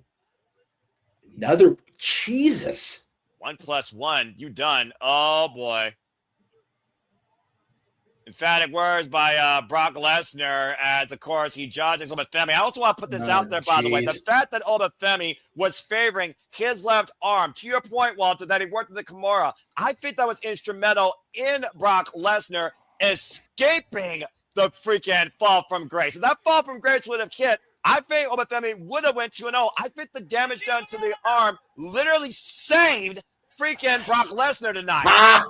Santino in his own shirt. God damn it. There is no shirt that he literally won the freaking WWE Championship. The Canadian that is somehow Italian on WWE. Yeah, I love that he's in character. He's not even an employee at WWE anymore. Fucking hell. He's a WWE legend. He's a former WWE Champion. No, all right, what? it is what it is. No, What is what? it? What is it? did I or did I not, during Simply Predicting, ask you, what are the odds that we see Salvador Sincere, the FBI, or Santino Marella? 1 out of 3, and you got one right. But did I not ask you that question? Did I not You did. put it in the ether? You did. And we just saw Santino Marella. That doesn't We mean still FBI have isn't 2 there. matches. There is still time for possibly another cameo. But goddamn it, I predicted that shit. Simply, yes, you did. Simply put, As yes, we you take did. a look at Mascara versus please. Mascara. Okay. Standing fucking Let me ovation just of this say- match last night, dude. Let I me couldn't. just say, I have not seen this yet. I do plan to go back and watch it probably later on today. Yes. But Triple Mania, Night 1, Las Vegas. You know, Walter. Vegas is right there, y'all. Just saying. Oh, Again, bloody hell. JJ, to your point, you and me especially, I never in my wildest dreams figured I would become a regular viewer of Lucha Libre, AAA. Never. WWE buys it. I have access to it. I see it. And last night, I didn't get to watch it until. Give me a second. I was watching 4 it during the shenanigans, dude. Jeff, you Okay. gotta go back and just watch my reaction. I To the point, definitely like will. JJ kept fucking like hitting the solo button in the middle of me. So I didn't get back here from work until about 3:30 because I clocked out at 2:00 this morning. God help me. But I watched the entire 2 hours of Night 1, and man, so good. And when you think about who the on-screen authority figure is, when you think about who's running creative, it just warms the cockles of my soulless heart that stuff like this is happening on our television screens on the regular. You mean the cackles? So let me Yes. touch on something you said there, because you mentioned a very key point, accessibility. Yep. The only reason I never really watched Lucha Libre on a consistent basis was accessibility. Right. You know, when I had cable TV back in my younger days, Sonny, before streaming was a thing and everybody had cable television, Yes. you had to watch it on the Spanish channels. Right. And I always would forget about it. It's not something I would watch consistently, so I didn't know what channels the Spanish channels were. I didn't know what time it came on. So if I was channel hopping looking for something and I saw, Lucha Libre Wrestling or something, then I'd stop on it and I'd watch it. But I never really knew what time it came on every week. So that's why I never watched it more consistently. But now that WWE has purchased it, now that it has a home, now that you can watch it at this time, on this day, this way, and it's more out there for the general masses and not the Hispanic community, but the general masses, it's a lot easier to find, access, and get engulfed in. Think about it, Jay. This is a wrestling fan and a sports fan's ultimate situation. And people are gonna accuse me of being a shill or kissing the Hunter ass or whatever. I really don't give a fuck, to be perfectly honest with you. You get the major leagues, WWE, Raw, and SmackDown. You've got step below, even though they are a great product, NXT. You've got the minor leagues and Evolve. You've got the ability to see these kids learning and growing and getting the opportunities, LFG. You get the international appeal with AAA. And Noah. And Noah, that's right. Not just Foster. And Shane Haste, TMDK, the GHC champion over there. So that's it. You've got Noah involved within the sphere, if you will. And then you've got TNA, who we love TNA. TNA will never be what it was in the early days just because their major talents from back then are either retired or they're for WWE now. But TNA is still a great alternative if you want to be one of those, I don't like AEW, so I'm going to stick with the WWE side. TNA is still a great way to go. But then AEW is kicking so much fucking ass right now. You know what I mean? AEW is great. The world champion is who the world champion should be. Our favorite scumbag. Anyway, Noah, you talk about it all the time, and you know the ebb and flow is what it is. But it has never been a better time to be a professional wrestling fan. Damn it. Yep. And even if you still prefer real wrestling, Real American Freestyle is just cooking with gas right now. There's no shortage of content if you are a wrestling / combat sports fan. Fuck me. Anyway, carry on. Words are hard. No, you're fine. Words are hard. ShopEminentCaitlin.com. Buy the shirt today. Also buy the shirt at Beach Network. I got my mom with that too. That's an actual shirt. Also, FW streaming services. We got another commercial break. And speaking of content, since you brought that up, Jeff, that was a hell of a transition. Let's take a look at some of the watch-alongs that you can find here on the Simply Reliable Studios in the coming weeks and months. And now for a taste of things to come.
And as always, here at the Super Reliable Studios, we truly encompass, embrace, celebrate, engage, pontificate, analyze, and criticize, and react to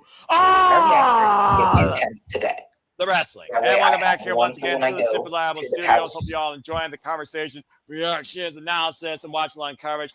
Thank you all again. Please like, subscribe, comment, and tell a friend. And again, if you want to dictate the conversation, super chat or PayPal the passions. It's as simple as that. Of course, we are covering Clash of the Night. Stay tuned, of course, tomorrow night, 6 p.m. Standard Time. Me and Papadino will be breaking it down, Prediction League breakdown, live 6 p.m. Standard Time at the Simple Man's brand. And of course, we have further activities to come for you all in the upcoming weeks outside those watch-alongs with further interviews and shenanigans. So hope you all continue to be along for the ride if this is your first time. And again, you encourage a friend to tag along with. So again, after we talk about that recap nonsense, again, Brock Lesnar over Femi, damn. And again, the matter was the Kimura weakened the ruler that helped Brock Lesnar to the victory, if I'm being honest here, JJ, because I do think that Kimura, if it didn't affect Oba Femi's leverage of holding Brock Lesnar up, I very well think Oba Femi could have went 2-0. That's a fair point. I mean, that was a damn good fight. You know, my pop through in the chat, you know, about one move Lesnar. But it's like, I think it was everything it needed to be. It was very much a video game fight. You know, like was mentioned earlier, it was spamming of the finishers. And I kind of found that hilarious to an extent, you know? Yeah, he pissed him off to the point he just wanted to break the man. we see it all the time in other wrestling companies, and I won't name names because there's a lot of companies that do it, where you see the same move over and over again during the course of a match. This was no different. It just was a more devastating move. You know, a lot of times, you know, the Usos, you'll see super kick after super kick. You count the super kicks. Super kick. Because they spam super kicks. Yes. You know, over across the street, it's the Young Bucks that do it a lot. This was just a more devastating move. It was a finisher. You know, so it's just, I didn't find it that big a deal. I didn't As either. long as it's not every match in the feud doing the same spot, then I don't have an issue with it. But they had to make this different from the first encounter. They had to show the desperation of Brock Lesnar, and I think they accomplished that. Yeah, so now what does Femi do with this? How does he, react to this defeat? The first time we've seen him witness and face defeat since arriving, of course, on the main roster on Monday Night Raw. I don't think necessarily he wiped out and got caught away by a high tide, never do service again, but I think the jury is out that he is going to have a very emphatic statement for a rematch. That being said, speaking of rematches, the rematches continue. Let's hang 10 with So Ruca as we now look towards the WWE Women's Intercontinental Championship. Good luck, ladies. Of course, So Ruca talking about someone that has been surfing waves of momentum and arriving on the scene, setting shore on Monday Night Raw and signing on the dotted line. So Ruca, of course, former NXT Women's North American Champion, highly influenced by Lita, one of the final three, of course, in this year's Women's Royal Rumble match, and has already hung with Liv Morgan, Io Sky, and Becky Lynch. To the point, Becky Lynch was so in front of her game, she threw a hissy fit after getting herself disqualified at Saturday night's main event when the title wasn't on the line. Well, Becky Lynch is known for her hissy fits. Everyone talks about it. Sports Illustrated talks about it. ESPN talks about it. The Bleacher Report talks about it. NoDQ.com talks about it. Everybody talks about it. They don't just talk about her being the greatest women's wrestler. They talk about all aspects of Becky Lynch, excuse me. No, I heard that. But this is very much a do or die situation for Sol Ruca. We talked a little bit earlier about whether Jade versus Rhea was a do or die situation for Jade.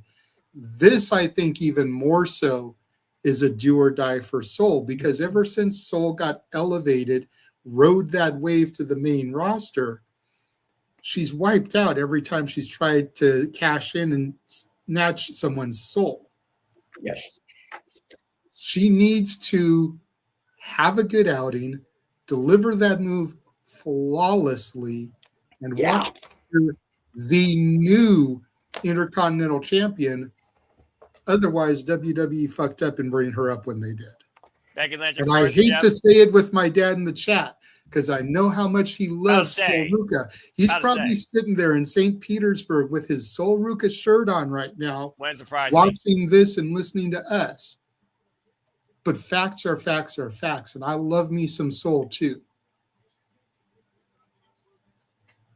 Well, that being said, Jeff, to JJ's point, Becky Lynch, now a three-time WWE Women's Intercontinental Champion, finds herself in her second defense night of this title after beating AJ Lee at WrestleMania after going for a hat trick of kerosene-level insanity against everyone's favorite super nerd again, AJ Lee. Get well soon. Thank you for everything. Oh, referee for this contest, by the way, is Jessica Carr. Of course, the referee that took the botched Soul Snatcher segment event has been the bane of Becky Lynch's existence for the better part of probably the last 2 years. But Becky Lynch, again, to her credit, she's beaten them all, whether you're a veteran or newcomer. And in her own mind, she feels that she is above them all. Talking about Ric Flair earlier, to be the man, you got to beat the man, as the man to welcome So Ruca to the big time once again. But this time with the title on the line, I do wonder if Becky Lynch will approach this more rather maturely and smartly, or even more desperately, to hold on to what she probably believes is her only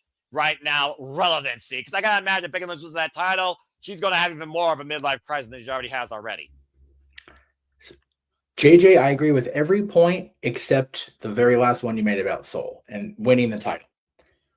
She needs to hit the Soul Snatcher flawlessly. That has not happened yet on the main roster. That's a little rough. She needs to have a good outing. I think Jessica Carr being involved in the match is definitely going to be what it's going to be, like it always is. But I don't think Soul losing and not winning the title ultimately kills her, as long as she has a strong showing and the finish is such. Wow. All right. Ruca, We're starting off on heavy. But as long as the finish flows enough where it makes sense and it's not another schmozzy shit like the other day on Saturday Night's Main Event or Raw, whatever it was, then I'm okay with it.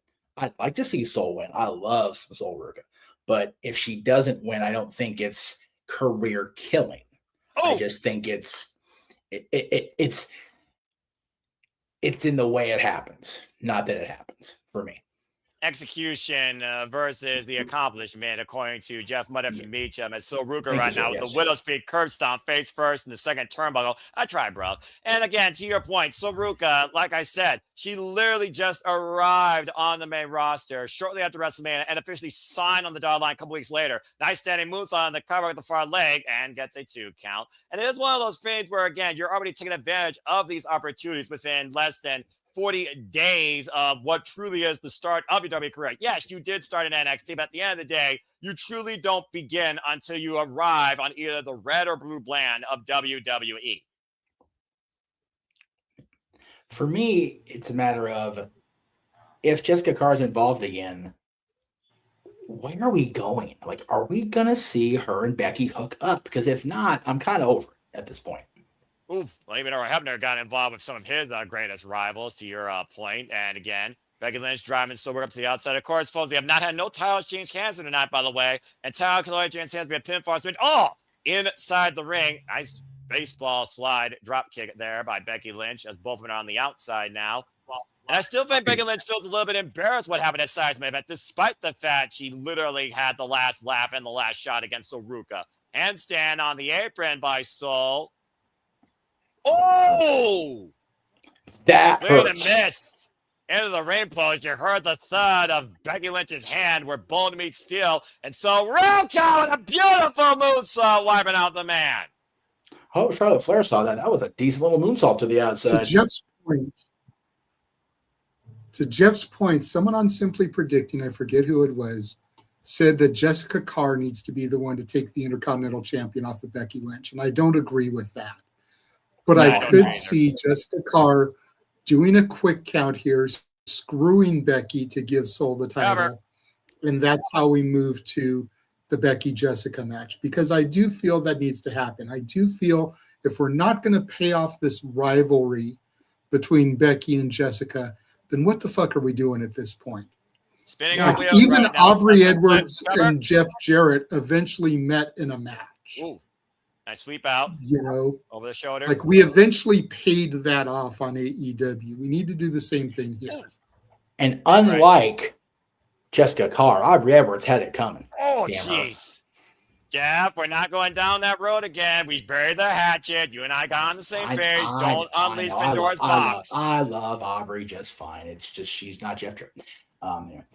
That is fair enough. Yeah, wrestling historian. Hey, you know what? There's only room for one Double J in streaming, goddammit, and he is I and I and him.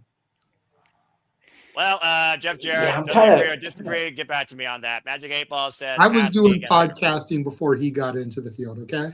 I was going to say, I'm kind of over his podcast, JJ, so I'm with you, brother. Like, I was say you two are like originals that literally trailblazed this setting for podcasting and YouTube streaming. Right. And Becky Lynch believes she's the trailblazer, leading the next generation of the WWE women's roster. And so Ruca right now is the latest one. She looks to humble to remind exactly who the man is. Becky Lynch, of course, as I talked about, a 3-time women's Intercontinental champion. The 6th, by the way, the inaugural, of course, was Lyra Valkyria. And during their feud of free matches, Becky got the better of Lyra, of course, after beating her at Money in the Bank and at SummerSlam. The Maxine Dupree got a surprise win on Becky, thanks to AJ Lee. Becky got back shortly, though, against Maxine. And, of course, Natty, well, basically decimated her student, which led to that championship. And AJ Lee got it back against Becky Lynch.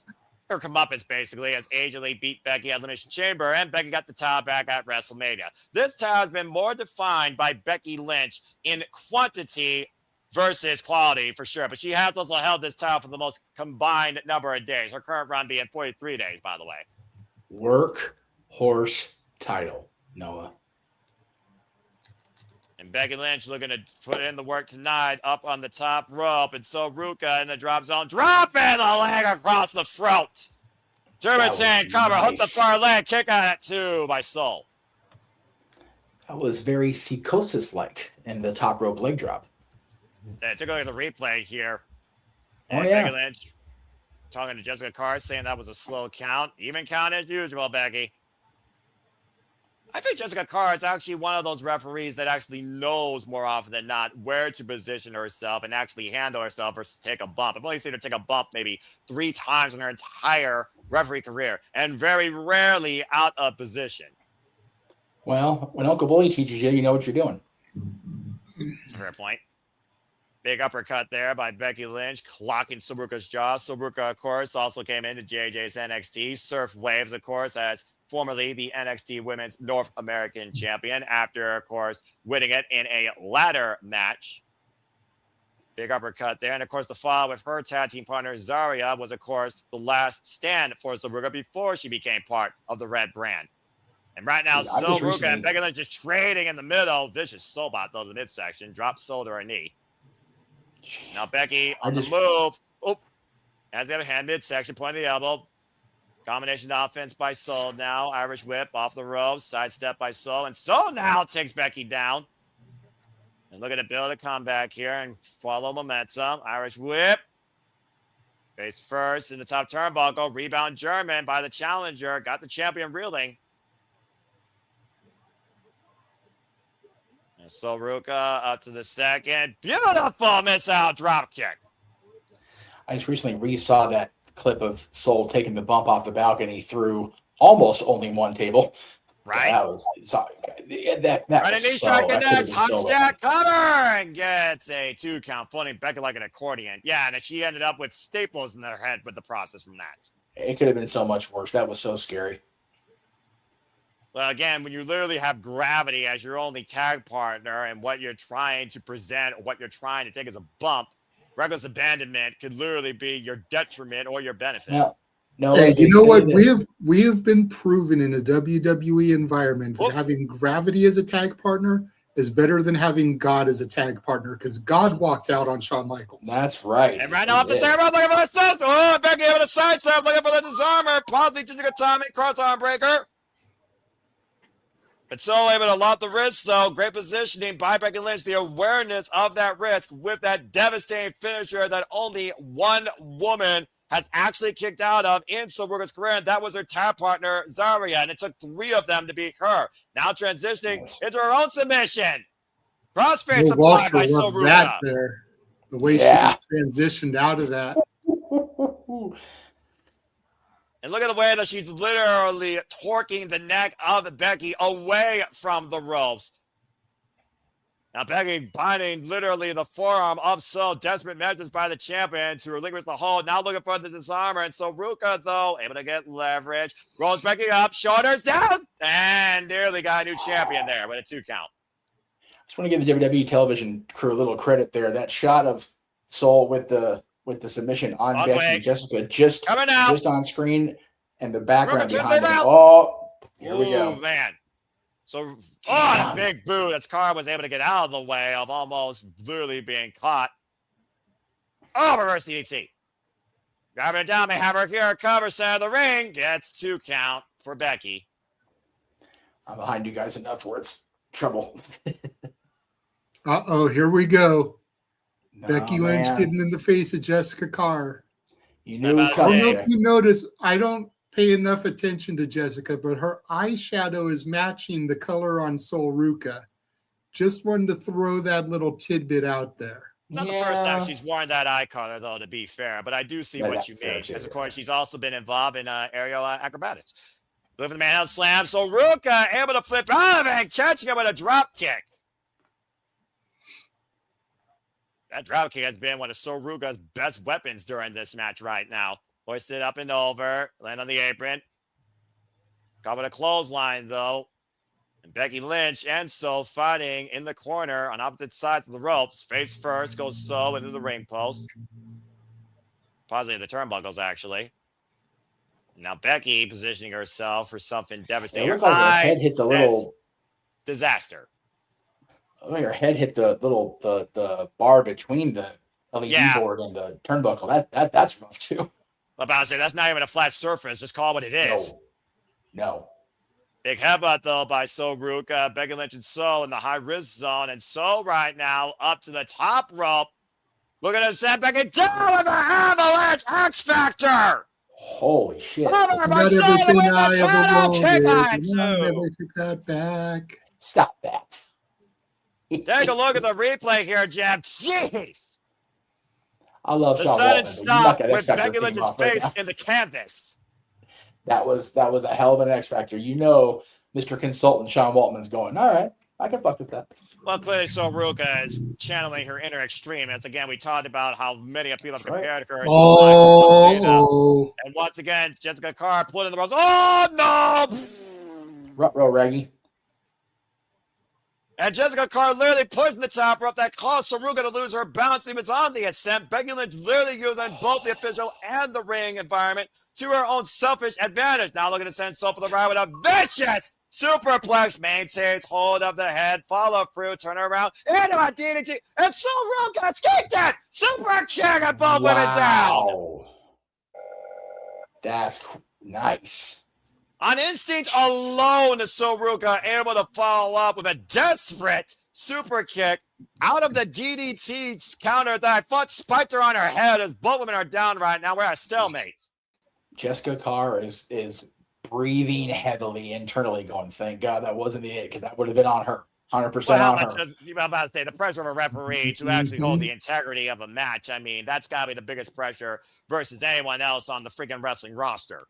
It's not hard to have integrity if you just do it. I'm just saying.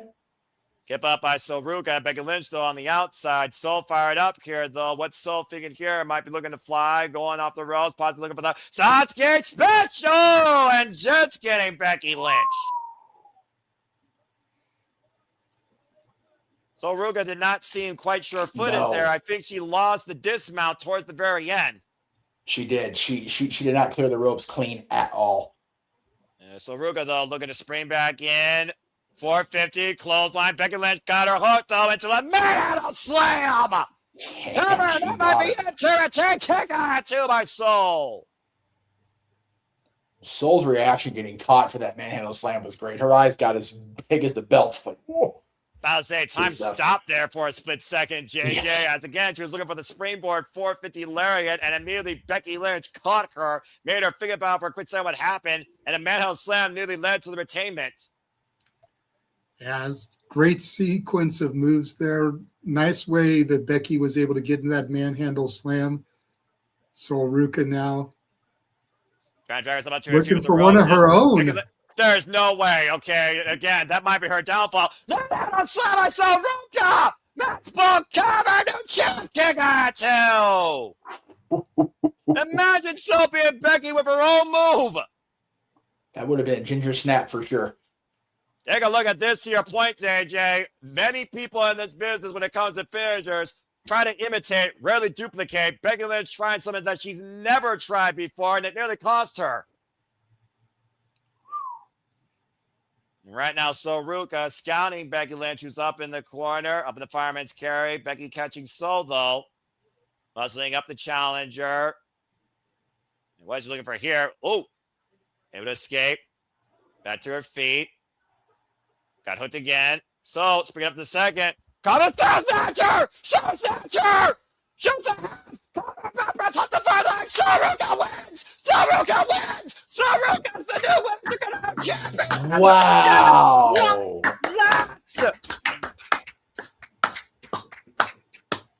The cleanest Soul Snatcher she's done since coming up to the main roster.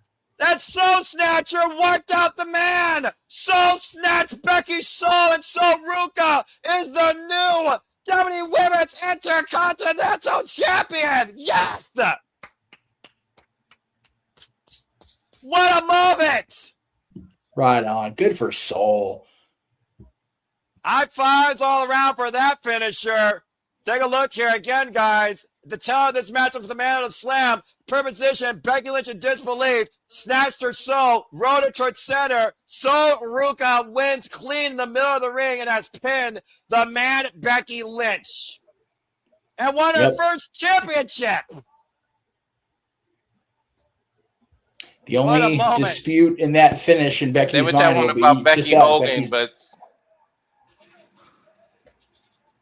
that's it. What a career start. You think about this. A win over Bailey last year, Jeff, at Saturday night's main event. JJ hanging and literally debuting against the WWE Women's Heavyweight Champion on Monday Night Raw, Liv Morgan. Walter literally flying with the genius of the sky, Io Sky, who was able to position herself in the way of the Soul Snatcher. And literally in less, might I add, than 60 days, Soul Ruca just beat the man Becky Lynch and became the new WWE Women's Intercontinental Champion in Italy. she just pulled an Ethan Page. And say what you want about Becky, but see, Becky's willing to put people over and make other people look good. Yep. Boy, did she earn that one, Jeff. And it's not just us saying it. ESPN said it. Sports Illustrated said it. Bleacher Report said it. SRS Studios said it. Simply Reliable Studios said it. Keep going. Hey, no DQ said it and got acknowledged for it. So, Rage of Wrestling said it. Keep going. Wrestling said it. Yes. Jeff Meacham Network said it. Keep going. Keep going. I'm just going all night. Whatever. Wasn't even accurate. Go on the list. Speaking of Ethan Page, genius of this guy. Oh, okay. You said, like I said, you guys are ahead of me. That's all good. At the end of the day, as long as there's at least somebody in sync, we all got our Page with the analysis fixing going. his glasses and the middle finger. I love this man. And there's Lara Valkyria, of course, the inaugural WWE Women's Intercontinental Champion, also part of the same class, of course, as Ruca. Gotta be extremely happy for one of her friends. And I can imagine So and Lyra having a hell of a program, as, of course, Lyra laid the foundation for that title. Speaking of the foundation, the mecca, if you will, of sports entertainment, will play host to Saturday night's main event as the WWE takes over Madison Square Garden Saturday, July 18th. So stay tuned, of course, we cover that here at the Simple Apple Studios, where Saturday's main event goes back to where it all started in Madison Square Garden for the showcase of the Immortals. Again, though, congratulations to So Ruca, brand new, now the 5th WWE Women's Intercontinental Champion. I am so damn happy for that right now. JJ, come on, man. You gotta be smiling inside. That has to bring such warmth to you. That is your NXT, damn it. Your girl did it. I love the fact that she did it. But I'm not going to sit here and lie, because if the end game is she loses it back to Becky, then what the fuck are we doing? Yeah, I completely agree. You know, and it's kind of the point that I made in my article, which you guys can read. I posted the link in all the different chat rooms. Copy and paste it in your browser. And I encourage you all to read that right now, as we got a WWE streaming service commercial break. Again, FW streaming services. Continue, JJ. But if we end up just going back to Becky, then what are we doing? I need to see it move from Soul to somebody else. Yes. To somebody else. Yes. To somebody else. Yes. Like, we need to get away from the world title contender people fighting for the IC title. Couldn't have said any better myself. The IC title feels important now. Thank you, Becky. Let's move the fuck on. And thank you for keeping my score intact, because something special needed to happen at what feels like a glorified house show with the incredible Italian audience's energy for this first ever taste of sports entertainment. I'm so darn glad that So beat the man, because I'm tired of Becky frackin' Hogan. I'm afraid it's going to get to the point that somebody's going to double champion and be the women's champion, the IC title, and that's when it's really going to be down the drain. Don't put that out there in the ether, okay? I'm still waiting for Roxanne Perez to snatch Liv. Well, I'm sorry, did I say that out loud? That being said, that's who should beat Soul eventually. Not now. Give her a good title run, and then Rock should do that. No. Rox needs to be Money in the Bank. True. Rox needs to be Money in the Bank, and she needs to basically do what Tiffy did. Yep. and just cash in on Liv at that opportune moment to break away from her, just like Tiffany did to Nia. But let's be honest here. Roxanne needs to break away from Judgment Day. I've had enough of this trope. I'm just saying. But that's neither here nor there. Again, congratulations to Sol Ruca, who is now the 7th WWE Women's Intercontinental Champion. And she is also, to my statistical knowledge again, the 5th different person to hold it. Congratulations to Sol. Couldn't be happier for her. Well, hey, he knows what's up. As we had a fun little evening here as we get ready for our main event. Of course, thank you for those that tuned in since the beginning. Of course, we saw Jade Cargill got wiped out with a red tie thanks to assist by the Queen, neutralizing the barriers in a very competitive bout. Cody Rhodes, of course, was able to retain the undisputed WWE Championship against the Ring General Gunther under rather dubious means, some would say. If VAR was a thing for my football fans, if you know, you know, as Gunther's foot was underneath the bottom rope during the entire portion of that decision, but Cody was still undisputed WWE Champion. And what felt like we were just spamming the F5 button on a freaking keyboard, Brock Lesnar did find a way to humble and conquer the ruler of the Femi tonight, now making it 1-1. So we will see what the conclusion will be and what I have to imagine will be a trilogy. Yes, Jeff, I see your hand real quick. Noah, you are the simple man with a spectacular voice. I will not dispute that. I will dispute your last claim, though. Brock did not conquer Oba. Yes, he pinned him 1, 2, 3 in the middle of the ring. It took 7 F5s. Fair enough. It took a beatdown, and Oba still wanted more. And he gonna get some. I promise you. Brock is not done with Oba Femi yet.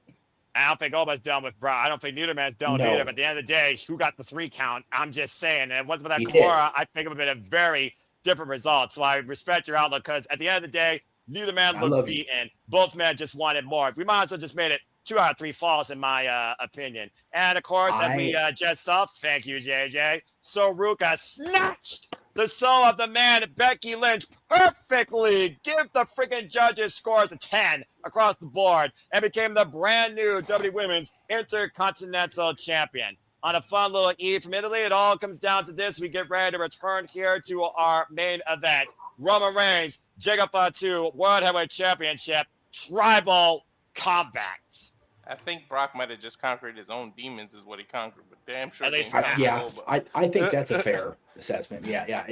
Tonight was less about conquering Oba and more about Brock Lesnar proving to Brock Lesnar that he's still Brock Lesnar. I mean, you think about Paul Heyman when we thought he was retired and how he was teary-eyed on the Raw after WrestleMania, talking about that Brock is the baddest in the business. That old, wise Oracle advocate needs a fucking Emmy, and I am going to advocate for that to happen until it happens.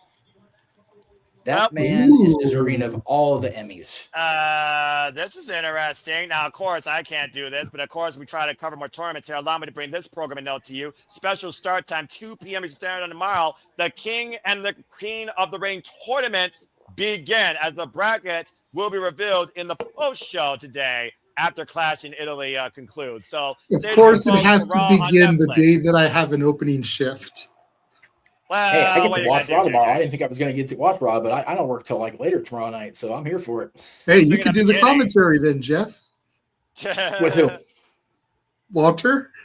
Yeah, but Walter could do it. I mean, Walter's been, of course, he could literally continue to profess about the King and Queen of the Ring tournament. Tomorrow's Raw. Yeah. Yeah, but it's going to be at 11 a.m., Walter. Eastern Pacific time. No, 11 Pacific. Yeah. Walter's in California now, so I can speak to him in California time. 11 a.m. tomorrow. The King and Queen of the Ring tournaments begin on Raw. That's a mouthful. Blech. You down to do the commentary with Jeff? Yeah. There it is. We have made it official, folks. King, Queen, I'm checking my calendar to make sure I'm not talking out of my ass here. Simply Reliable Studios. So stay tuned for more of that coverage, folks. We bring you even more coverage of fantastic tournaments here in the wrestling business, made official by JJ Pierce As we now are not only covering the Olymp, we are now covering the king and queen of the ring tournaments. And of course, they will culminate at Night of Champions, I imagine. And we will be covering that, of course, here next month at the Super Reliable Studios as we have an interlude to our main event for whatever reason. Here with Joe Tessitore, Bald Guy, and Biggie Langston. Peter Rosenberg, isn't it? Well, yeah, that's whatever his name is. Bald Guy who is not MJF. He's not bald. He regained his title. MJF, of course, who will be defending. And the one member of the New Day that actually still has a job. Hey, what about that? Biggie, the constant man that had a functional job for the New Day, was a constant presence. It all worked out in the end. Wow. Bro, can you imagine if he walked out after that, like as a protest? Yeah. That would have been. But again, he had the New Day's heel turn promo is right. He's got a fucking cush job, dude. He don't got to do shit. And he deserves it. And Why walk? The premature end of his career still pisses me off. So, yeah, Walter, I'm off at 1:15 a.m. tomorrow morning from my shift tonight. So if you want to go to 11, I can go. All right. Yeah, let's go right at the start time so you can get a little sleep. Well, like I said, my commute's 30 minutes, not 50 miles. So I'll get plenty of sleep. Yeah, I'm about to say, sleep is valuable. Sleep is something I'm learning to enjoy the commodity of as much as I am with game shows to offset the amount of wrestling that sometimes TV-wise I'm like, But anyway, this has been a very fun show tonight. What's not going to be fun, though, is the fact that Jacob Fatu has been an untamed freaking Samoan werewolf, hell-bent on taking everything from Roman Reigns with the World Heavyweight Championship at this point as interest. What started off primarily as the one accomplishment he wanted, to provide for his family, much like the tribal chief believes that he provides not only for his family, but for families and families to come in this bloodline as the tribal chief. It wasn't about taking the head of the table. It was simply about taking Roman Reigns' title. And then it got absolutely freaking personal when he literally invoked Haku's finisher, that Tongan death grip, as we might be on the verge of a Nali family bloodline civil war that might literally be our Survivor Series War Game storyline to come forward. Of course, we've seen on Monday Night Raw and at Backlash, Fatu was all gas, no brakes, and unleashed absolute hell against Roman Reigns and anybody in his way. Friggin' referee, friggin' official, friggin' general manager, friggin' cousins, little brother, big brother, doesn't freaking matter. Nobody was safe for Fatu. To the point we thought this man was going to be fired. Now tonight, it literally was the one thing that Roman Reigns said. He took a blood oath. He literally invoked the one thing that I can't back down from, where everything is on the line as we know it. Tribal combat. One way or another, one man will be acknowledged, not only as the head of the table, but as the World Heavyweight Championship. It all comes down to this, and the bloodline might literally change tonight as we know it.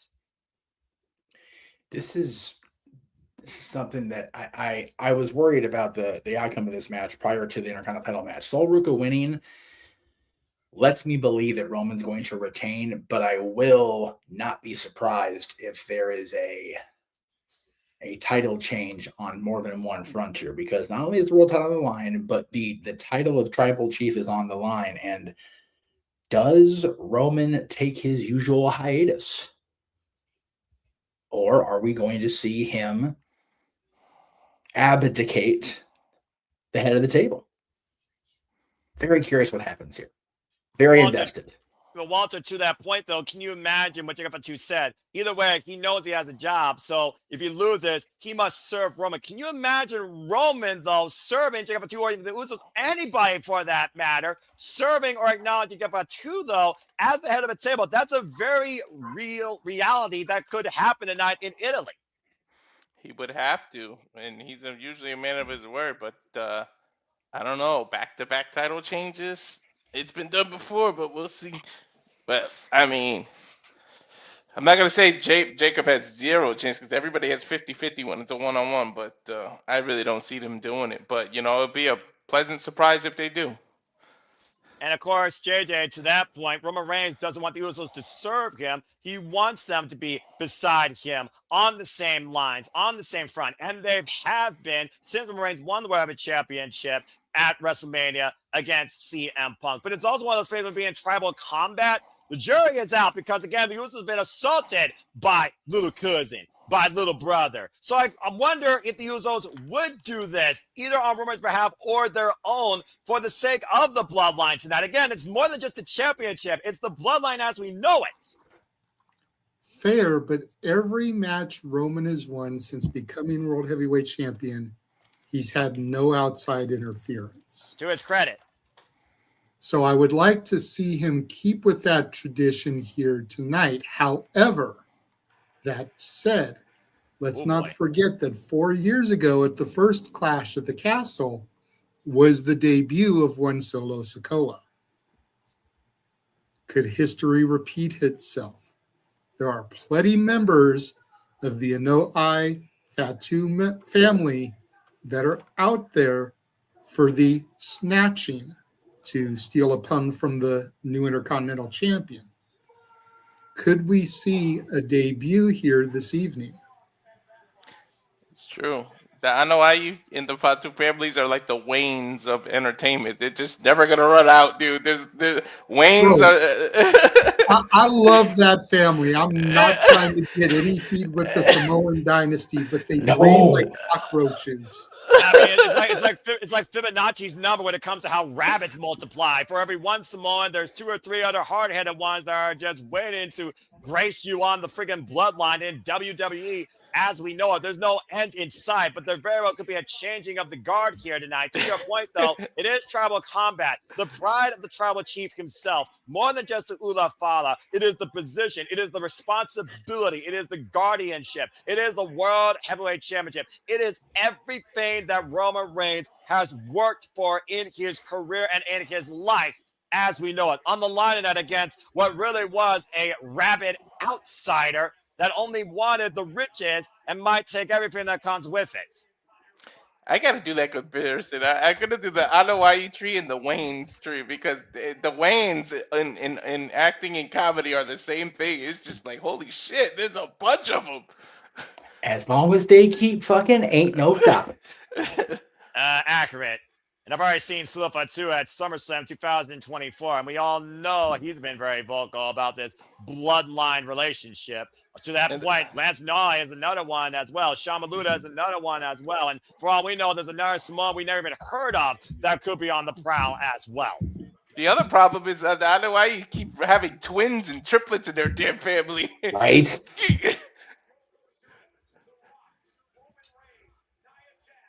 Yeah, but I think Roman has 2 sets of twins. I feel like there's more sets than we actually know, honestly, despite the fact we saw that graphic. I'm just going to leave it at that. I feel like that graphic is out of date. You can only imagine what's going for the And head I of think, Jacob Fatu right now, channeling literally his inner Samoan with the attire that he's wearing here. And I think Jacob is a Fatu, but I think he has 6 kids, I think, or 7. So like 7 little girls. He is the only man in his family. Household, I mean. Oh, boy. God bless him. Well, that's how it is when I was in church. The pastor has 7 girls, and then they all the grandkids are boys. I was like, geez. I am glad that Roman Reigns, literally to JJ's point, did go back to the roots that brought him to dance in the first place and literally do it on his own, including bringing back his old tribal chief theme.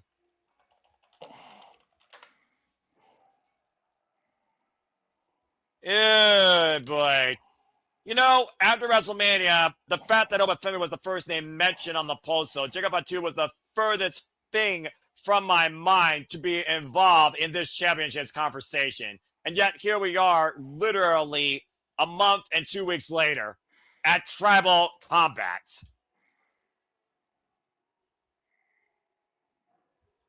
The long walk down to the ring that Roman Reigns has literally not only become accustomed to, but has literally owned himself for the better part of now 5 years.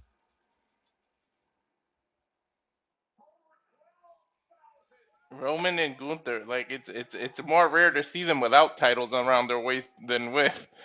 I mean, for the longest time, people thought it was probably bizarre that Roman Reigns didn't have a championship. It felt incomplete. And then Roman Reigns brought himself back to that promise, being in CM Punk at WrestleMania in a match that he called Absolute Magic. And that match was really driven by one thing: hate. This right here is just driven by family.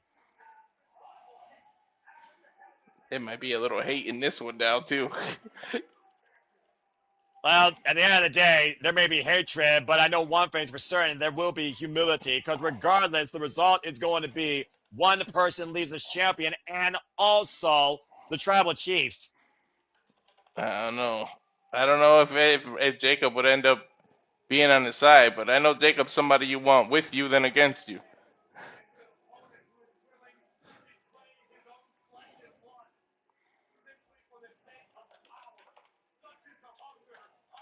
Power and glory, much like Swerve Strickland, cause a man to do devious, dangerous, desperate things. And that is definitely the story of Jacob Fatu the Ninth. To your point, Walter, we've seen this man go against his own family in the Usos to literally get his hands on the tribal chief. There is no reasoning with Fatu. There is only one decision remaining. It's going to be interesting because this is his first tribal match as a face, so we got to see if there is no interference and you keep it going like JJ said. To be fair, in my opinion, this is the first true tribal combat I've ever heard of in the wrestling business, despite the fact I saw the first one that was a snooze fest at SummerSlam 2024. This right here is about as tribal and personal and as rooted as it gets.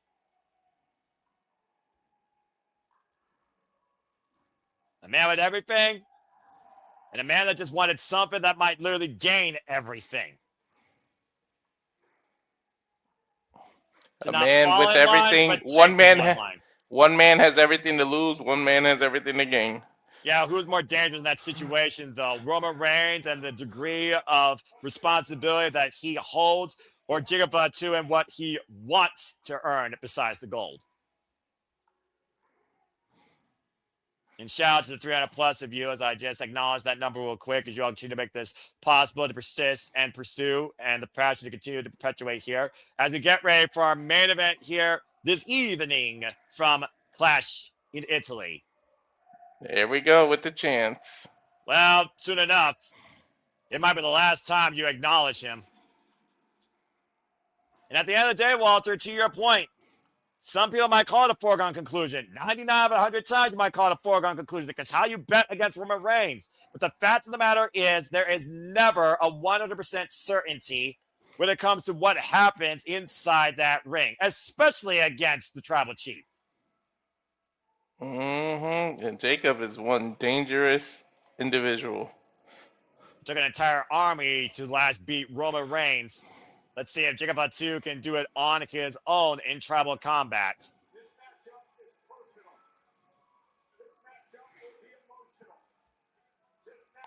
This is as personal, as emotional as you can get right now. And I feel it's about to get even more physical than what happened at Backlash. Let's keep in mind at Backlash, Roman Reigns was trapped in that tongue and death grip for numerous occasions. If it wasn't for using the ring environment to his advantage, it exposed turnbuckle that he ripped off, by the way, out of maybe desperation or convenience. Jacob Fatu very well could have rendered Roman Reigns incapacitated and would have won the World Championship. He was on the verge of doing it. If you think about it, he can't do that in this match. He can't use rope breaks. He can't. It won't matter. Anything goes. Tribal combat.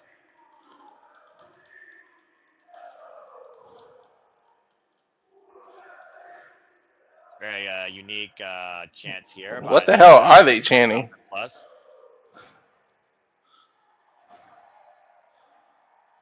I couldn't understand. Again.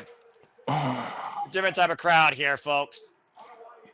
As the head of the table is also on the line. As you see the referee holding up the Ula Fala passed down by Alpha and Sika, the wildest in the moments, to Roman Reigns when he took position at the head of the table.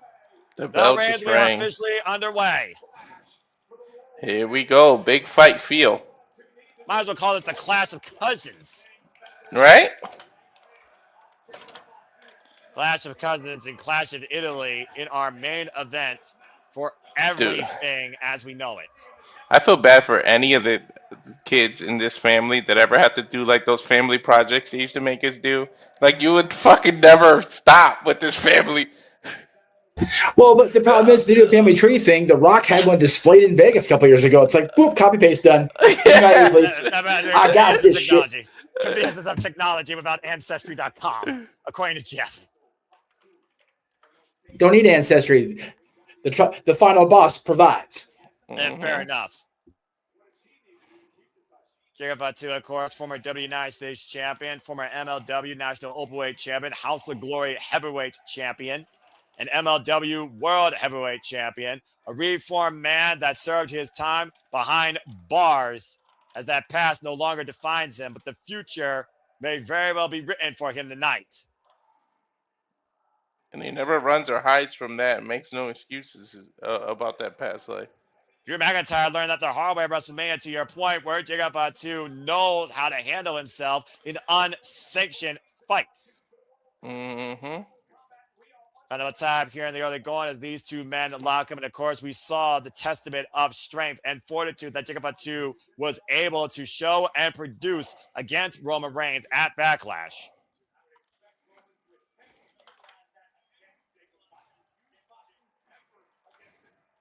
I feel like Roman Reigns, though, the greatest commodity he has, besides the level of experience and the level of the trust in this responsibility he's been able to handle, is the fact that he knows he can exploit Jacob Fatu's temper. If he can use Jacob Fatu's emotions, to your point, Walter, against him, he very well might be able to neutralize his Moan werewolf. For those that don't know, tribal combat literally ends pinfall or submission. Anything goes besides that. I'm pretty sure the decision has to be rendered inside the ring.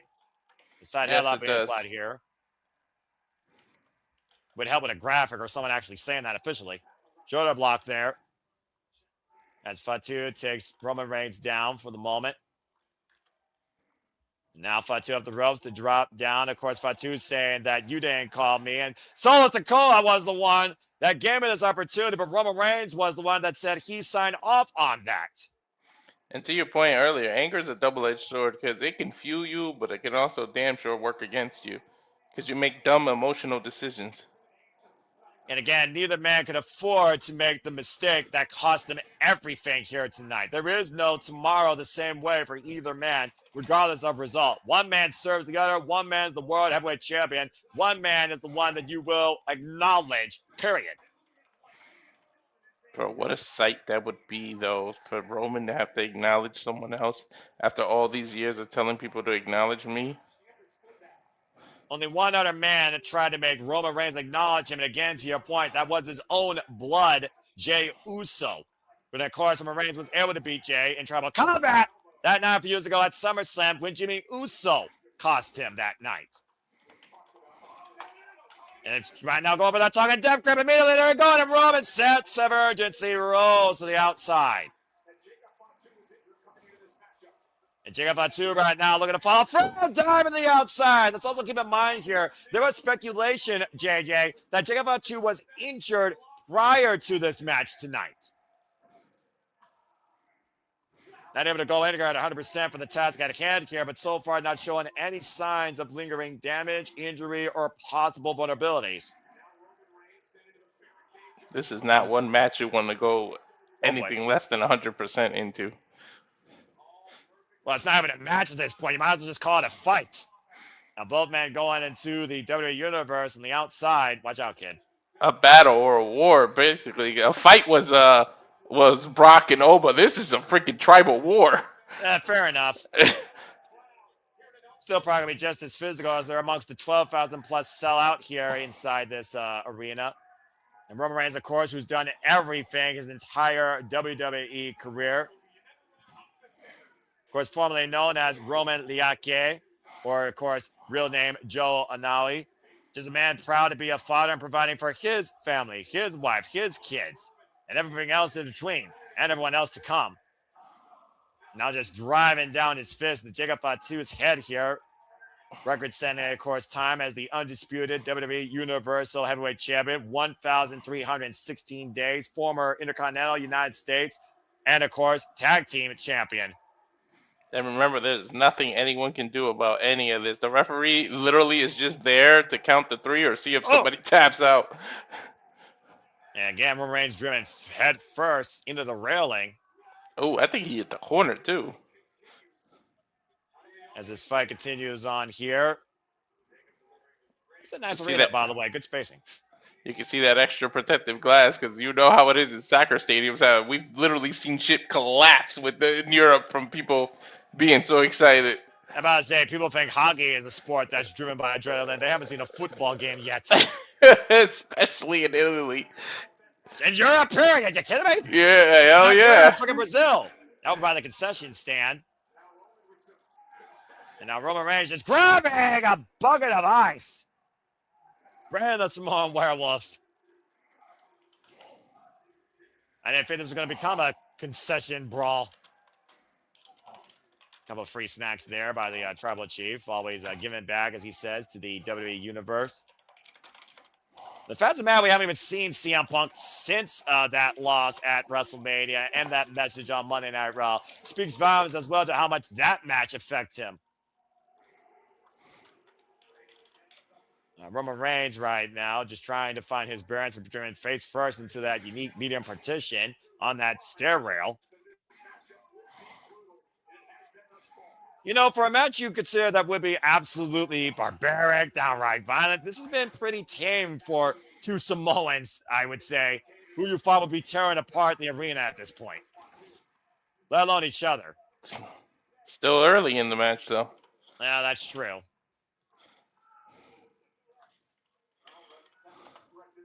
Again, referee to your point, can't do nothing. Jacob Fatu can take as much time as he please, but also this very much is like Roman Reigns' playbook. Slow and methodical and just breaking down his opponent. Crowd already chanting for "We Want Tables." That's a freaking sentence you can understand in any language. Yeah, but once again, by the Samoan Werewolf. Who's going to be the head of that said table at the end of this match? Well, That's eventually, what the question every is. family's got to have a changing of the guard, I would think. You know, you got to trust the future to somebody else. There's a reason why wills are literally existing. Oh, motion there right now. Jacob Fatu is looking for someone in Roman. Oh! Big right hand. And looks like Jacob Fatu was looking to go for a tail, but instead said, hell nah. Face first, and again, you cannot give Roman Reigns the luxury of time to recuperate, especially when he's in Tribal Chief mode. Okay, I like that Dirty Dom sign that looked like the Pringles logo. Roman, as always, That needs to be a T-shirt. Doesn't WWE make enough T-shirts as it is, JJ? I'm just saying. Yes, but are they not a merchandising conglomerate? Are they not about business? Well, that's fair. And again, this is about as personal as family business gets here. Now, Fatu bringing a table up. About to say, Fatu literally a walking weapon in himself. You just got to look at this man's career, not just in WWE, but also on the independents. And Roman being literally sung like a choir by the 12,000 plus in attendance here. And he's laughing. He's loving it. Of course, he's in full control right now. This is literally Roman Reigns' territory. You're in Roman's world. Wee woo, wee woo. Big right hand by Fatu, and Fatu driving Roman Reigns face first in the steel ring steps. And again, driving Roman shoulder first into the steel ring steps. Papa Gino in the chat acknowledges the Tribal Chief, the OTC, as well as Noah Foster. It's not about me, it's about wrestling, but I appreciate you all regardless. Appreciate you, Papa Gino. I'll see you tomorrow for Prediction League Breakdown in collaboration, of course, with the Papa Gino Network. And stay tuned for his form, of course, Major Push Wrestling, bringing the Major Push to Wrestling, 7 p.m. Eastern Standard Time, live Wednesday nights at the Papa Gino Network. Now, bringing still steps inside the ring. Roman Reigns, of course, who has not maybe been nearly as involved in WWE this year, but decided to go into WWE full year since winning back the World Heavyweight Championship at WrestleMania after, of course, coming back this year at the Royal Rumble and winning that to pursue that opportunity and regain that former Glory with a world title. Well, I don't think it's as much as he decided to come in here and go like full time this year. I think it's that he knew that at the back end of the year he was going to have to do promotion for Street Fighter, as we discussed earlier. I remember that. So he figured, let's get the dates out of the way at the front end instead of spacing it out like he normally does. Still give the fans what they've come to expect from Roman, but give it in a consistent week by week over a certain amount of time basis instead of, I'll take time off, I'll come back in time for SummerSlam, I'll take time off, I'll come back in time for Survivor Series, and spreading it all out. And Jacob Fatu just got spread on the floor, getting crowned with those steel ring steps tossed by Roman Reigns overhead. Jacob Fatu somehow still stirring, and Roman Reigns right now might be looking to go on a drive-by. I see that sign. I see what drive-bys are horrible, and anybody that lives in California knows how bad drive-bys are. To be fair, we are literally in the land of the mafia here. I'm just saying. Boom! Lining up Fatu, and a vicious drive-by, and back first, head first, goes Fatu into the ring post.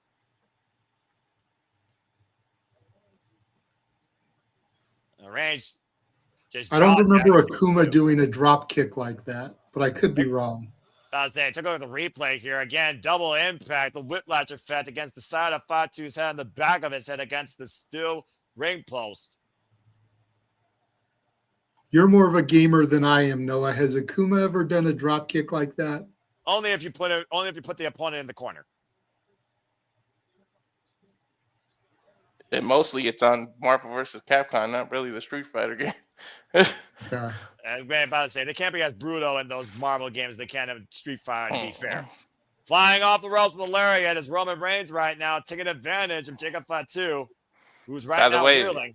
They got a package with all the Marvel vs. Capcoms all together on PlayStation. Of course they do. I damn sure bought that. It was like 6 months ago, but yeah. Look, if I actually had a system and played games, I would probably buy that too, because X-Men Street Fighter, Marvel Street Fighter, Marvel Capcom, like that whole trilogy leading up was some shit I loved playing at the college arcade. Hell yeah. See the sign now, Noah? The Dirty Dom Pringles I logo? did. For the second time, I'll admit, that's pretty funny. Tell me that wouldn't be a great shirt. It would work, actually, especially in Italy, where they're known for those sort of red shirts and their designs. And Roman Reigns looking to lock and load right now, looking for cover the suit, and you're about to have a duck underneath. Big right hand. Dom's going to get into the chip business, and then it'll be Dirty Dom Doritos. Just like when Rock called Cena's shirts looking like a big bowl of Fruity Pebbles, and they spun that into a Fruity Pebbles endorsement. Clothesline sense on combination. Go to Pringles, make an official deal, and turn that into a legitimate shirt. Right. Grief almighty. The last thing I need is a WWE branded treat that I actually enjoy. I might literally turn away from Pringles and stick to my Lay's only. Big headbutt. You'd buy it. No. You'd be sitting here on Simply Predicting with a can of original Pringles with the Dirty Dom face on it. I kept attack. No. Your bottle of Prime, your Slim Jim.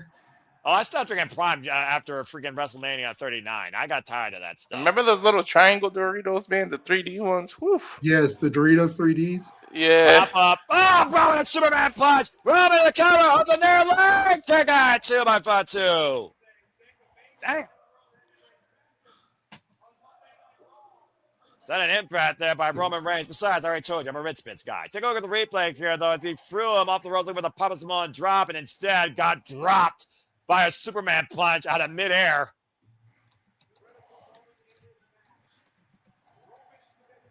Roman Reigns able to kip up all of a sudden. Trying to feed off this capacity crowd here that acknowledges him fully, and I do mean fully, as they come to their feet. I actually thought the crowd would be more split towards Jacob, but they are fully on Roman. The world acknowledges Roman Reigns. Intercept with a super kick. Oh, shit. And Fatu trying to wear down Roman Reigns. Got those fingers clasped around his throat. And Roman could be fading right now here. There's no way to get out. There's no rope race. There's no nothing. He's going to have to find a way to transition out of it. Yeah, they got to suck the air out of this man right now, trapping the carotid artery, blocking the flow of oxygen to the brain. You better hit him in his little chiefs. That's a good point, by the way. Again, there's no disqualification. We saw desperate Roman Bros under regular rules at Backlash. Overhead shots, though, by Roman Reigns, just trying to literally break the grip of Fatu, who sends Roman, driving him up and over. There's on his feet, though. And Fatu, once again, on the move, looking to fly. Oh, man, they're second! With a Superman punch on the dive. That wasn't the smartest move by Jacob. He should have flipped over with Roman and held the lock in. To release it, you helped Roman. Well, again, though, as I talked about earlier, what is the weakness that Roman can exploit, JJ? That is Jacob Fatu's emotions. Ever since Fatu confronted Roman Reigns about what he wanted, what the tribal chief had versus wanting to be the tribal chief, it's been nothing but an emotionally driven purpose for this father of seven. To your point, the emotions, capitalizing on Jacob's emotions, he's trying so hard to be good, to succeed for his family. He's trying to take that step to the next level. And a victory over the tribal chief cements that for him. It raises his status. But a victory over the tribal chief doesn't come easy. Look at the people that beaten him. Look at the people that and what they've gone through after beating him. Mm-hmm. And as dads ourselves, you can't really blame him for having that motivation. Family's a hell of a motivation to do things beyond what you think are normal means. What the hell? What is Roman thinking? He saw a Singapore cane and said no. He saw a steel chair, said no. Now he's got this toolbox. It's like an electrician's toolbox. What the hell? Tools of destruction right now at hand. Oh. Driving down on the hand of Jacob Fatu. Not just any hand, but the hand that applies the tongue of death grip. He's trying to make it less of a weapon now. And about saying now, literally pulling out whatever was inside that toolbox here, dumping out the contents. I think I saw a steel chain in there. And a sledgehammer. Dude, but you're taking the weight off. Well, either way, that thing is going to weigh something. That's a solid metal toolbox, Yeah. Walter. I'm just saying. They have broke the hand and wrist of Jacob Fatu, and the brothers just trying to grab, the steel ring steps. Uh-oh. Oh! Yeah, but Roman took advantage of it. But Yeah, you know what, though? Adrenaline is a hell of a thing if Jacob can just get the adrenaline pumping.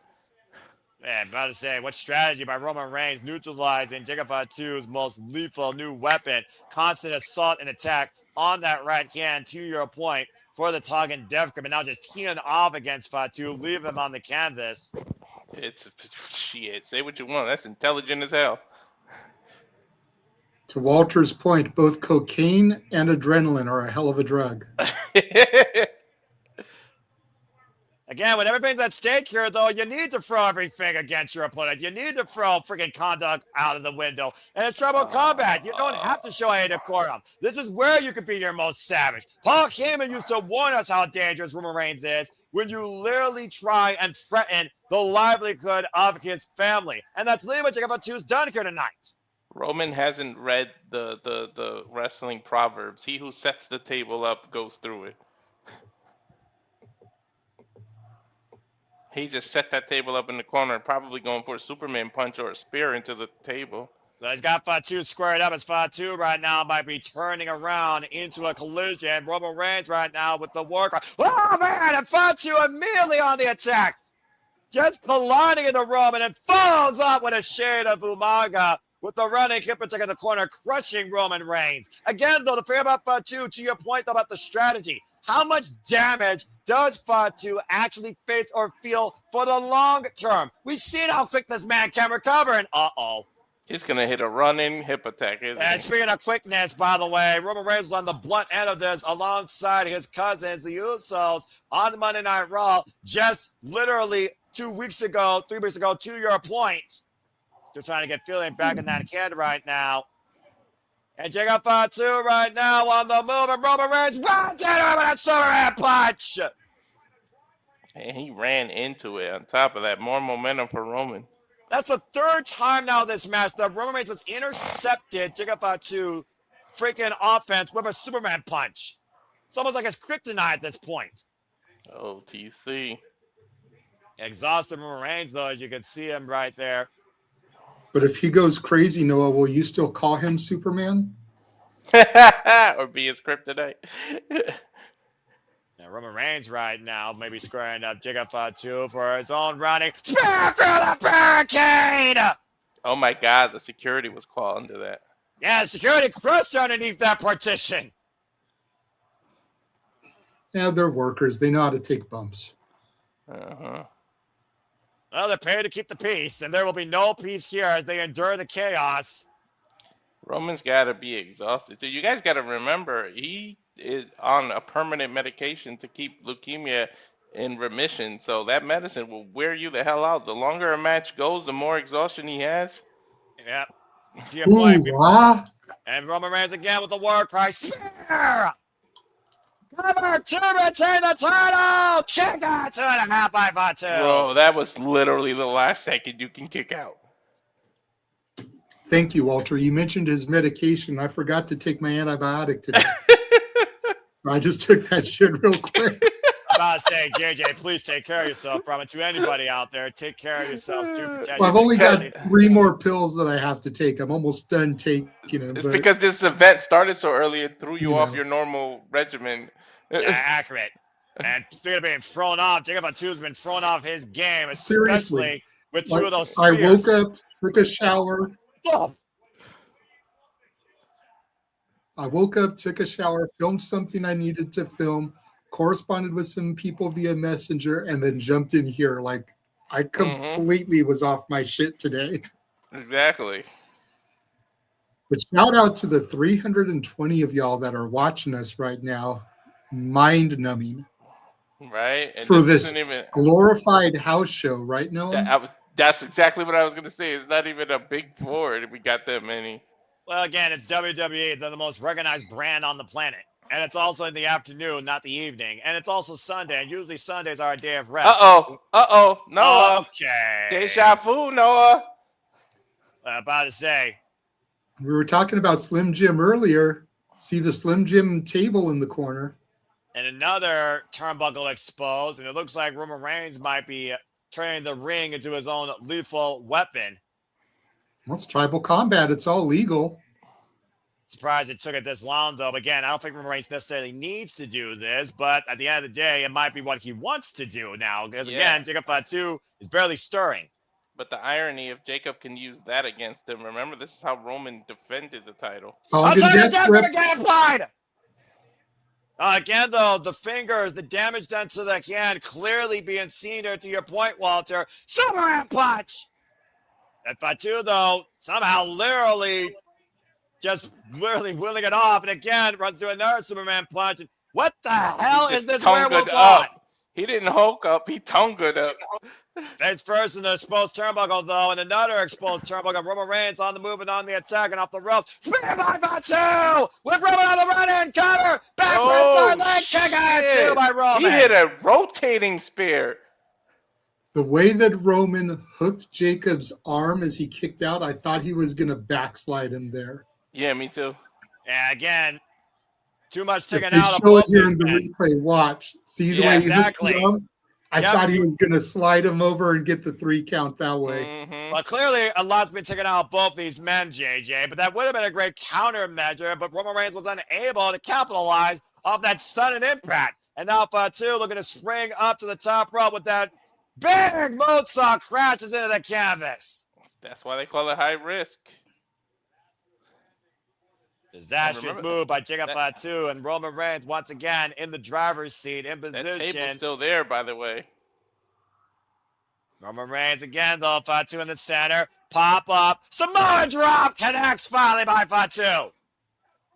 And now Jacob, little stumble step, though. Spring up again to the top rope. Hits the Samoa and werewolf moonsault. New champion cover, level 2 count only. Oh, the low blow kick out. We remember that? Yep. About to say, I want to see a different angle of that, though, but clearly you can see it on Fatu's face and Roman Reigns' desperate saving grace. That was a low blow kick out. We've seen that before. That's shades of the old Roman.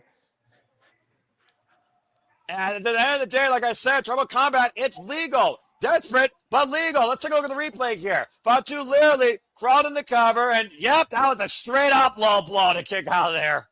I hope you wore a cup, Jacob. And Roman Reigns put out all the tricks here tonight to preserve what he literally has built for the last 5+ years here in WWE with the Bloodline. We got to be careful. Look at the angle, and the table's right there now. That table might literally be the X factor or the final note in this freaking personal vendetta that both these men are on for only the glory of their own families. And again, Fatu using that damage right hand with this overhead shot exchange. Both men up to their feet now, though. And someone's got to give her eventually with these two proud, wild Samoans. And again, Tongue and Death going to apply, but again, can Jacob Fatu firmly keep a hold of it, though, and render Roman Reigns to passing out. And again, the Roman breaks away. Face first, the exposed turbo goes Fatu. And Roman Reigns now relentlessly driving Fatu into the exposed steel. That might bypass the Samoan rule. Don't hit him in the head. If it's a steel post exposed turnbuckle, maybe you can. And Fatu, though, still out on his feet, staggering. Roman Reigns in the middle. Spear through the table! See, not even the proverbs can't even be followed by Roman. He set the table up, and yet he put his opponent through it. And Fatu exploding through that table, left in its rubble. But Fatu to his feet first. Yeah, how the hell is that even possible? Again, you talked about before when you're fighting for more than just yourself, and Roman Reigns on the move. Super Spear connects. Cover on Fatu, and Roman Reigns is still World Heavyweight Champion Tribal Chief. Told y'all. He rolled like he kicked out, but it was just too late. Jeez. Short of running him over with a truck, Roman literally had to pull everything out. Talk about a grind to the finish. The Samoan werewolf will now be reduced to nothing more but everybody else that has faced Roman Reigns in WWE. Someone to acknowledge him, but more importantly, as family to a degree, now someone to serve him. But did Roman really win, or did he just survive, Jacob? Well, at the end of the day, decisions. About to say, Jeff took the words out of my mouth. Acknowledge Roman Reigns, still your tribal chief and world heavyweight champion. Yeah, if it's in the contract that Jacob has to acknowledge Roman and he doesn't, what now? You know what I mean? Well, Jacob did say prior to this that regardless, I'll have a job. Nothing will change as far as that goes. What that job involves, though, well, humbled in defeat, Jacob Fatu certainly might be. But again, you'll find, I'm sure, tomorrow on Monday Night Raw, after surviving everything Ruca could throw at him, except CM Punk's undoing that running super spear to become victorious in tribal combat. Shit, we haven't even seen Punk since he lost to Roman either. Nope. And that's just that swan song note on Monday Night Raw where you never know where a championship opportunity might fall into your lap and present itself. This is valid. As the Usos come out here to celebrate this moment with their tribal chief, with Roman Reigns, and to JJ's point, Roman did it all on his own. I don't think they're here to celebrate. I think they're here to enforce that Jacob acknowledges him. I love that Ooze shirt that Jimmy's wearing. I need like 3 of those. The baseball type shirt? Yeah, yeah. Yeah, to your point, tribal service and acknowledgement now are the requirements for Jacob Big Fatu Jim Uso. going Yeah, forward. definitely need that.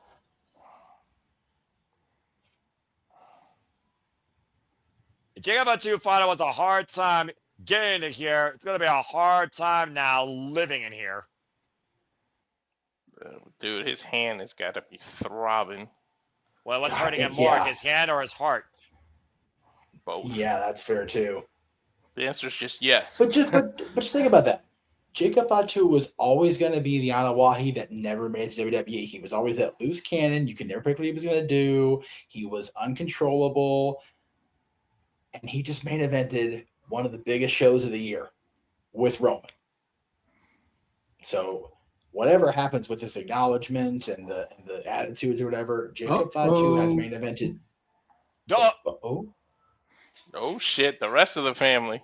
So it's Sikoa and the MFTs at ringside. The Sons of Haku. Let's not forget, folks. And again, the one that literally brought in Jacob Fatu. Roman just said, I got something for him. Well, let's not forget, Solo Sikoa This tried is to going to be impose his Survivor position. Series. Dude, you know,